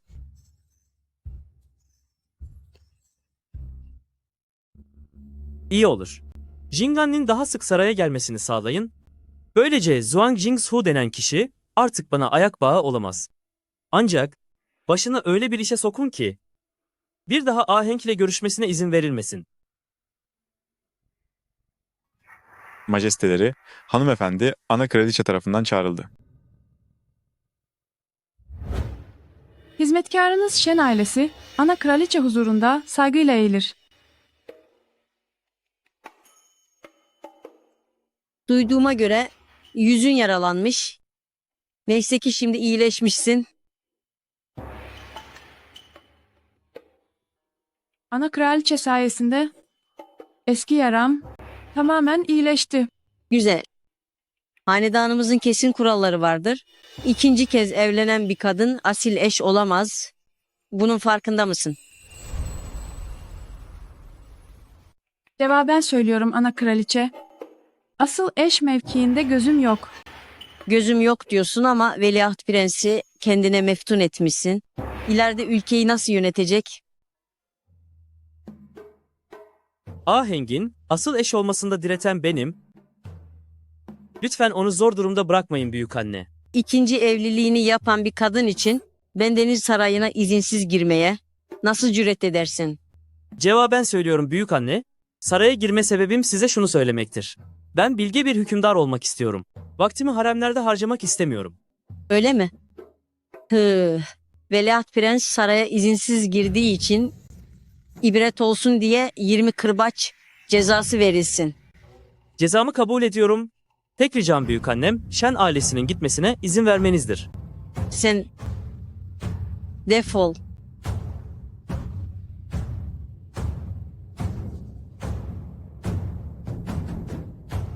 Shen ailesi kadınlarının hepsi çok kurnaz. Önce oğlumu kandırdılar. Şimdi de torunumu kandırıyorlar. Emrimdir. Bendeniz bir izdivaç buyuracak. Jingsu sizin en sevdiğiniz küçük yeğeniniz. Onun için bir izdivaç buyuruyorsunuz ama bakalım o razı mı? Veliaht Prens ile evlenmekle dünyadaki en asil kadın olacak. Elbette razı olur. Ben hiç öyle sanmıyorum.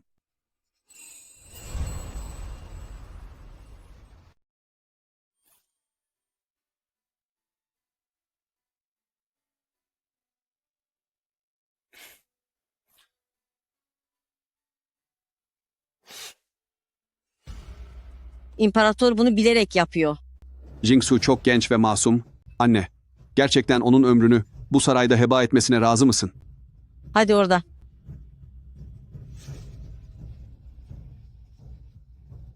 Zhuang ailesinden başka bir imparatoriçe çıkamaz. Yoksa ben bu dünyadan göçüp gittiğimde Yangtze'nin yolu çok zorlu olacak. Efendim, sonuçta benim için yaralandınız. Bu yüzden size biraz ilaç getirdim. Jinking her şeyi hazırladığına göre sizi rahatsız etmeyeyim. Ahenk, ilacımı sen sürmeyecek misin? Canım çok yanıyor.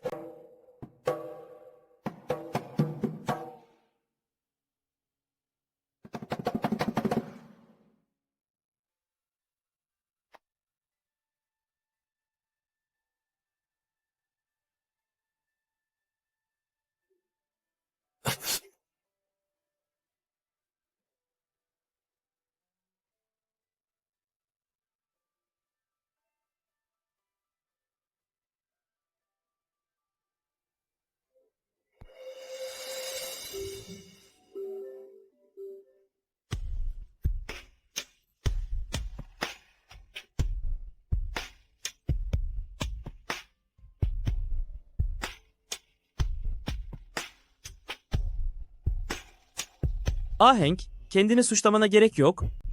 Tüm dünyaya şunu göstermek istiyorum. Sadece seni istiyorum.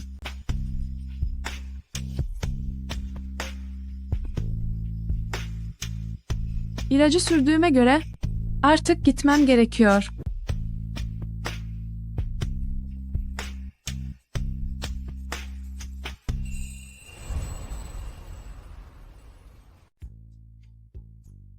Öğlen çoktan geçti. Eğer majestelerinin bir emri yoksa, bendeniz, izninizle ayrılıyorum.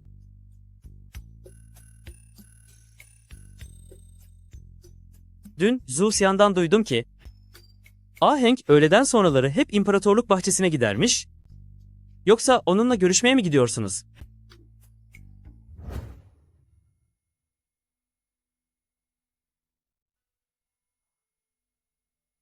Pei Jinglan, sen nasıl cüret edersin?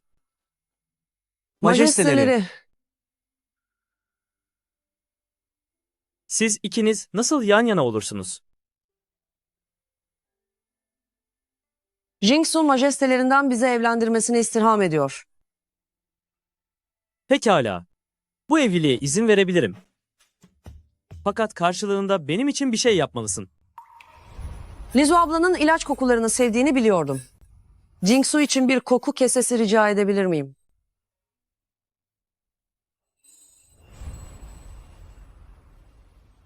Lizu ablayın şifalı ot kokularını sevdiğini çok önceden bildiğim için Jinx olarak acaba bir koku kesesi rica edebilir miyim?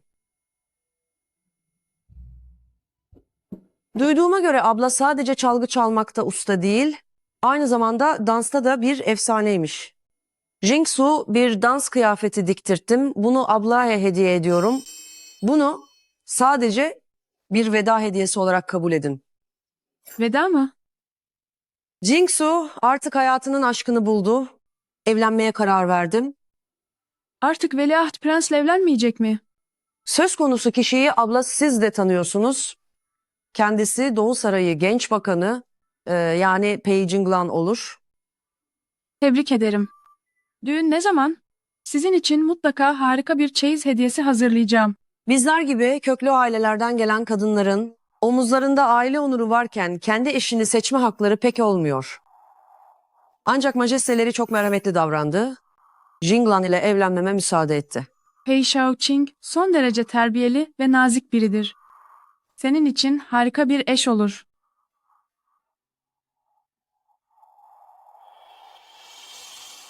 Abla, eskiden söylenenler veya başkalarının hataları hiçbiri insanın kendi huzuru kadar önemli değil.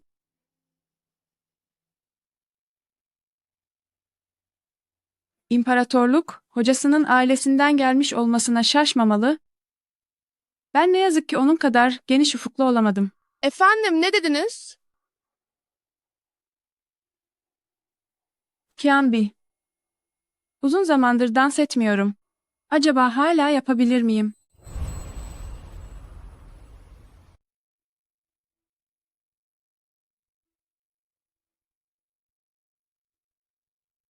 Majesteleri, hanımefendinin yalnızlık çekmesinden korktuğu için kendisi için özel bir müzisyen çağırdı.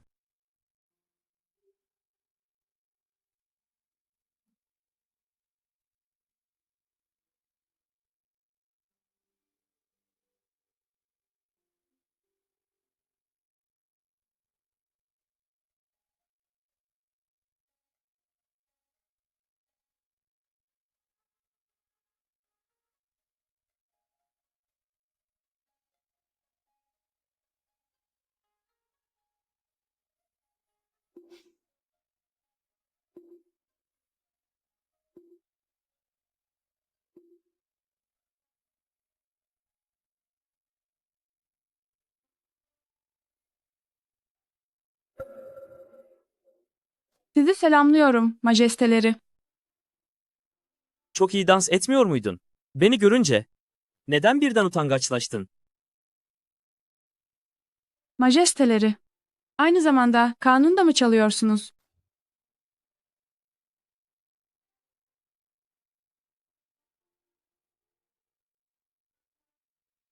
Hükümdarın evladı olduğum için doğal olarak her şeyi öğrenmek zorundayım.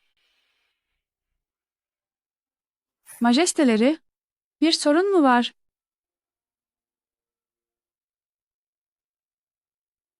Pei Shaoqing'in düğünü yaklaşıyor.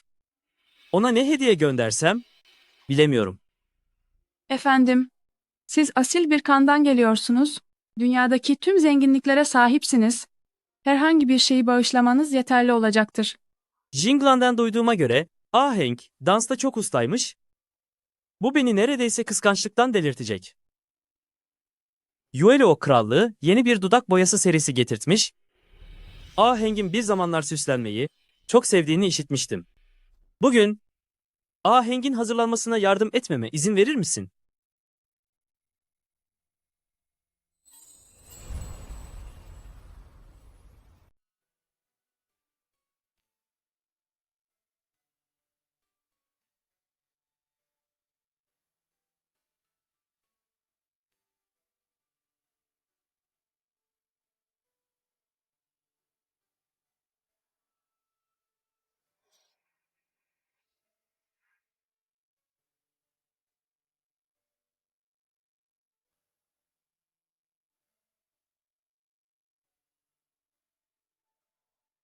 Hayat çok uzun ve onunla birbirinize eziyet etmektense geçmişi arkanda bırakıp yeni dünyalara baksan daha iyi olur.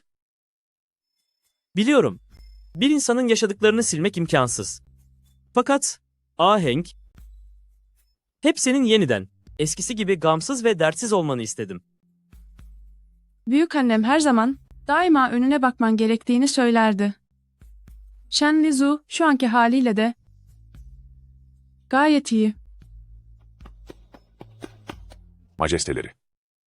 İmparator. Çok ağır hasta. Babam mı? Baba. Baba. Kaç yıl oldu? Sırf Shen ailesiye ayrıcalık gösterip annenin üzülmesine sebep oldum diye bana hep kin besledin. Ama bilmezsin. 6 kardeşim vardı. Doğu Sarayı'nın başına geçebilmek için Shen ailesinden vazgeçip annenle evlenmek zorundaydım. Baba.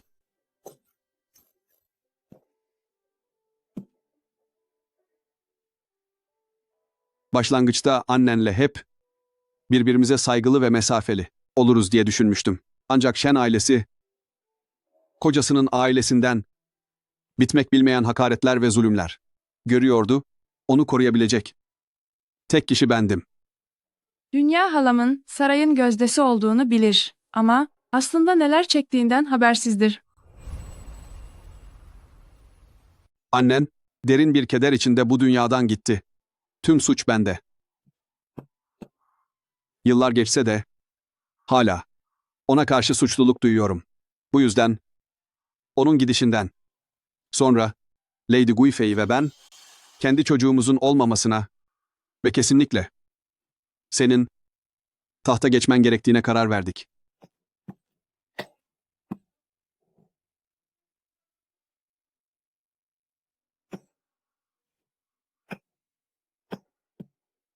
Başlarda seni ikincil eş olarak ilan etmemin sebebi sadece oğlumla inatlaşmamdı. Halanın yeni imparatoriçe olmasını kabul etmek istemediği için böyle zayıf bir çareye başvurmak zorunda kaldım. Sakın bana kızma, olur mu? Majestelerinin iyi niyetini halam elbette anlayacaktır. Ishuji, Buyurun efendim. bugün bizzat bir emir çıkaracağım ve seni Veliaht Prensesi ilan ederek dileğini yerine getireceğim. Umarım ben artık buralarda olmadığımda Lady Guifei'ye iyi davranırsın. Artık çıkabilirsiniz. Şimdi Avu ile görüşmek istiyorum.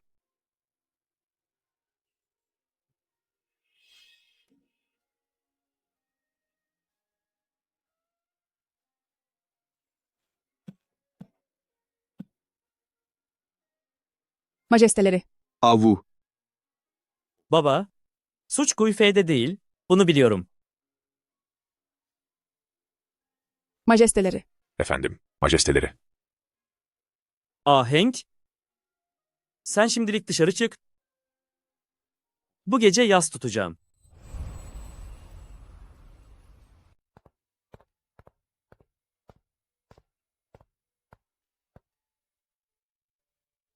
Yaz telaşı o kadar büyük ki saraydaki hizmetliler bile adımlarını hızlandırmışlar. Fakat bu saray hizmetlilerinin yaz kıyafeti giymesi gerekmez miydi? Gittikleri yön eski imparatorun cenaze salonu. Hayır, onlar hizmetli değil. Onlar Prens Cheng'in adamları. Chanbi, Derhal Pei Shaoking'e haber ver. Prens Cheng kötü niyetler peşinde. Ona de ki Doğu Sarayı mührünü alsın ve askerleri toplasın. Peki ya siz? Ben cenaze salonuna gidiyorum. Eğer Li Yangxi'nin başına bir şey gelirse, dünya büyük bir kaosa sürüklenir.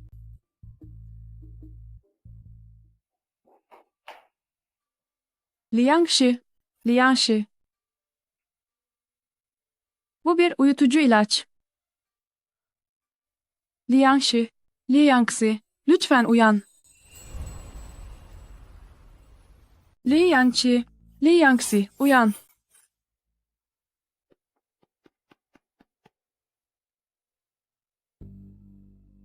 Bu bayıltıcı ilaç sadece bir süre dayanır. Biraz dişini sıkmalısın.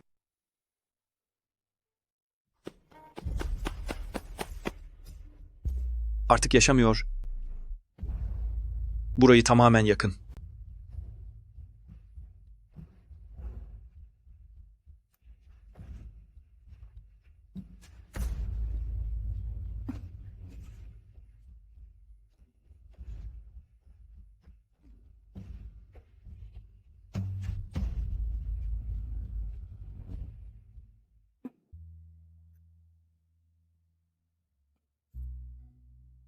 Li Yangxi, uyan lütfen. Nasıl hissediyorsun? Majesteleri, Prens Cheng çoktan ele geçirildi. O gece Jinling yerinde fenerleri izlerken Lu Tingao ile birlikte bir dilek dilemiştiniz. Hala hatırlıyor musun? Burada konuşmak güvenli değil. Şimdi gözlerini yum ve dinlen. Hadi gidelim. Bugün dolunay var. Bu fırsatı kullanıp seninle birlikte bir dilek dileyeceğim. Diliyorum ki Ahenk daima mutlu ve huzurlu olsun. Ömrü çok uzun sürsün. Li Yangxi, sana ne oldu? Bu iğneler. İğnelerin her birine zehir sürülmüş. Biraz dayan. Kirli kanı dışarı atmana yardım edeceğim. Li Yangxi. Hadi, ona destek olun, gidelim.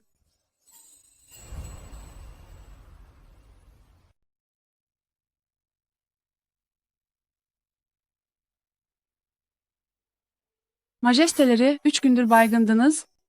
Nihayet uyandınız.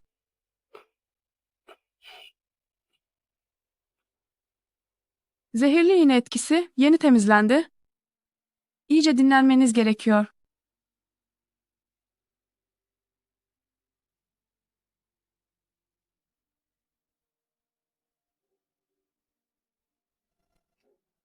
Babam imparatorun son sözlerini.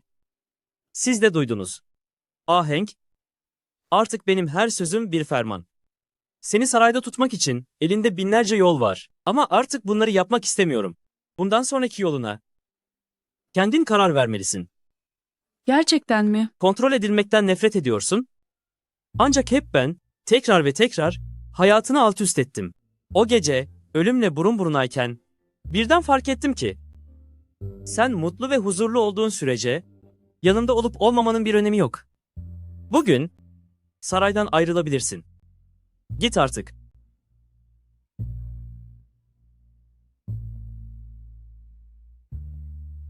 Anlayışınız için teşekkür ederim efendimiz.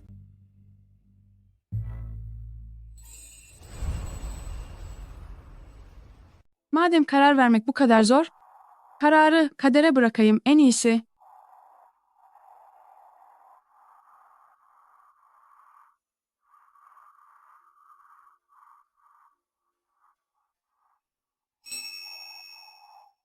Eğer tura gelirse saraydan ayrılacağım, gelmezse kalacağım.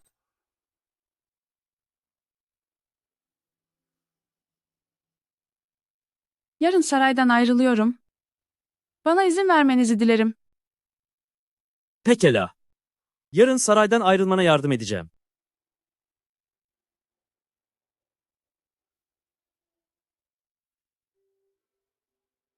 Elveda, Li Yangxi.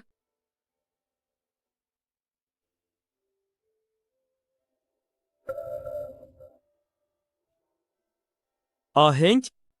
Jinking. Jinking. Majesteleri. Ahenk nerede? Ahenk çoktan saraydan ayrıldı mı? Cevaben majesteleri.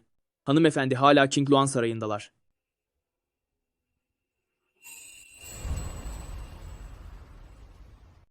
Ahenk. Ahenk. Ahenk. Gitmedin mi?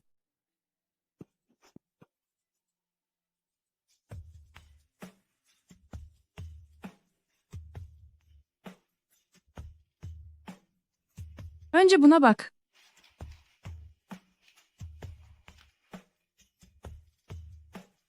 Puanloyu kapatmak, kadınlar için memurluk sınavı açmak ve ticaret kurallarını düzenlemek. Ahenk, sen. Eğer majesteleri onaylarsa, Ahenk sizinle bu diyarı birlikte izler. Ama majesteleri onaylamazsa, Ahenk saraydan ayrılıp sıradan bir hekim olmak için izin istiyor. Elbette onaylıyorum.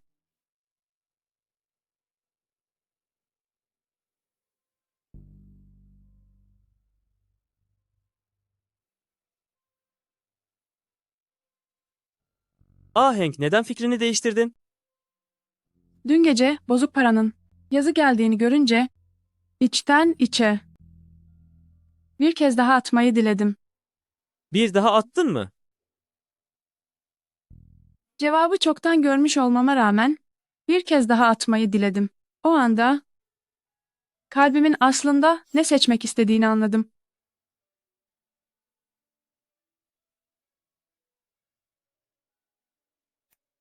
Ahenk, imparatoriçe olarak ben mutlaka seninle bu diyarı omuz omuza izleyeceğim.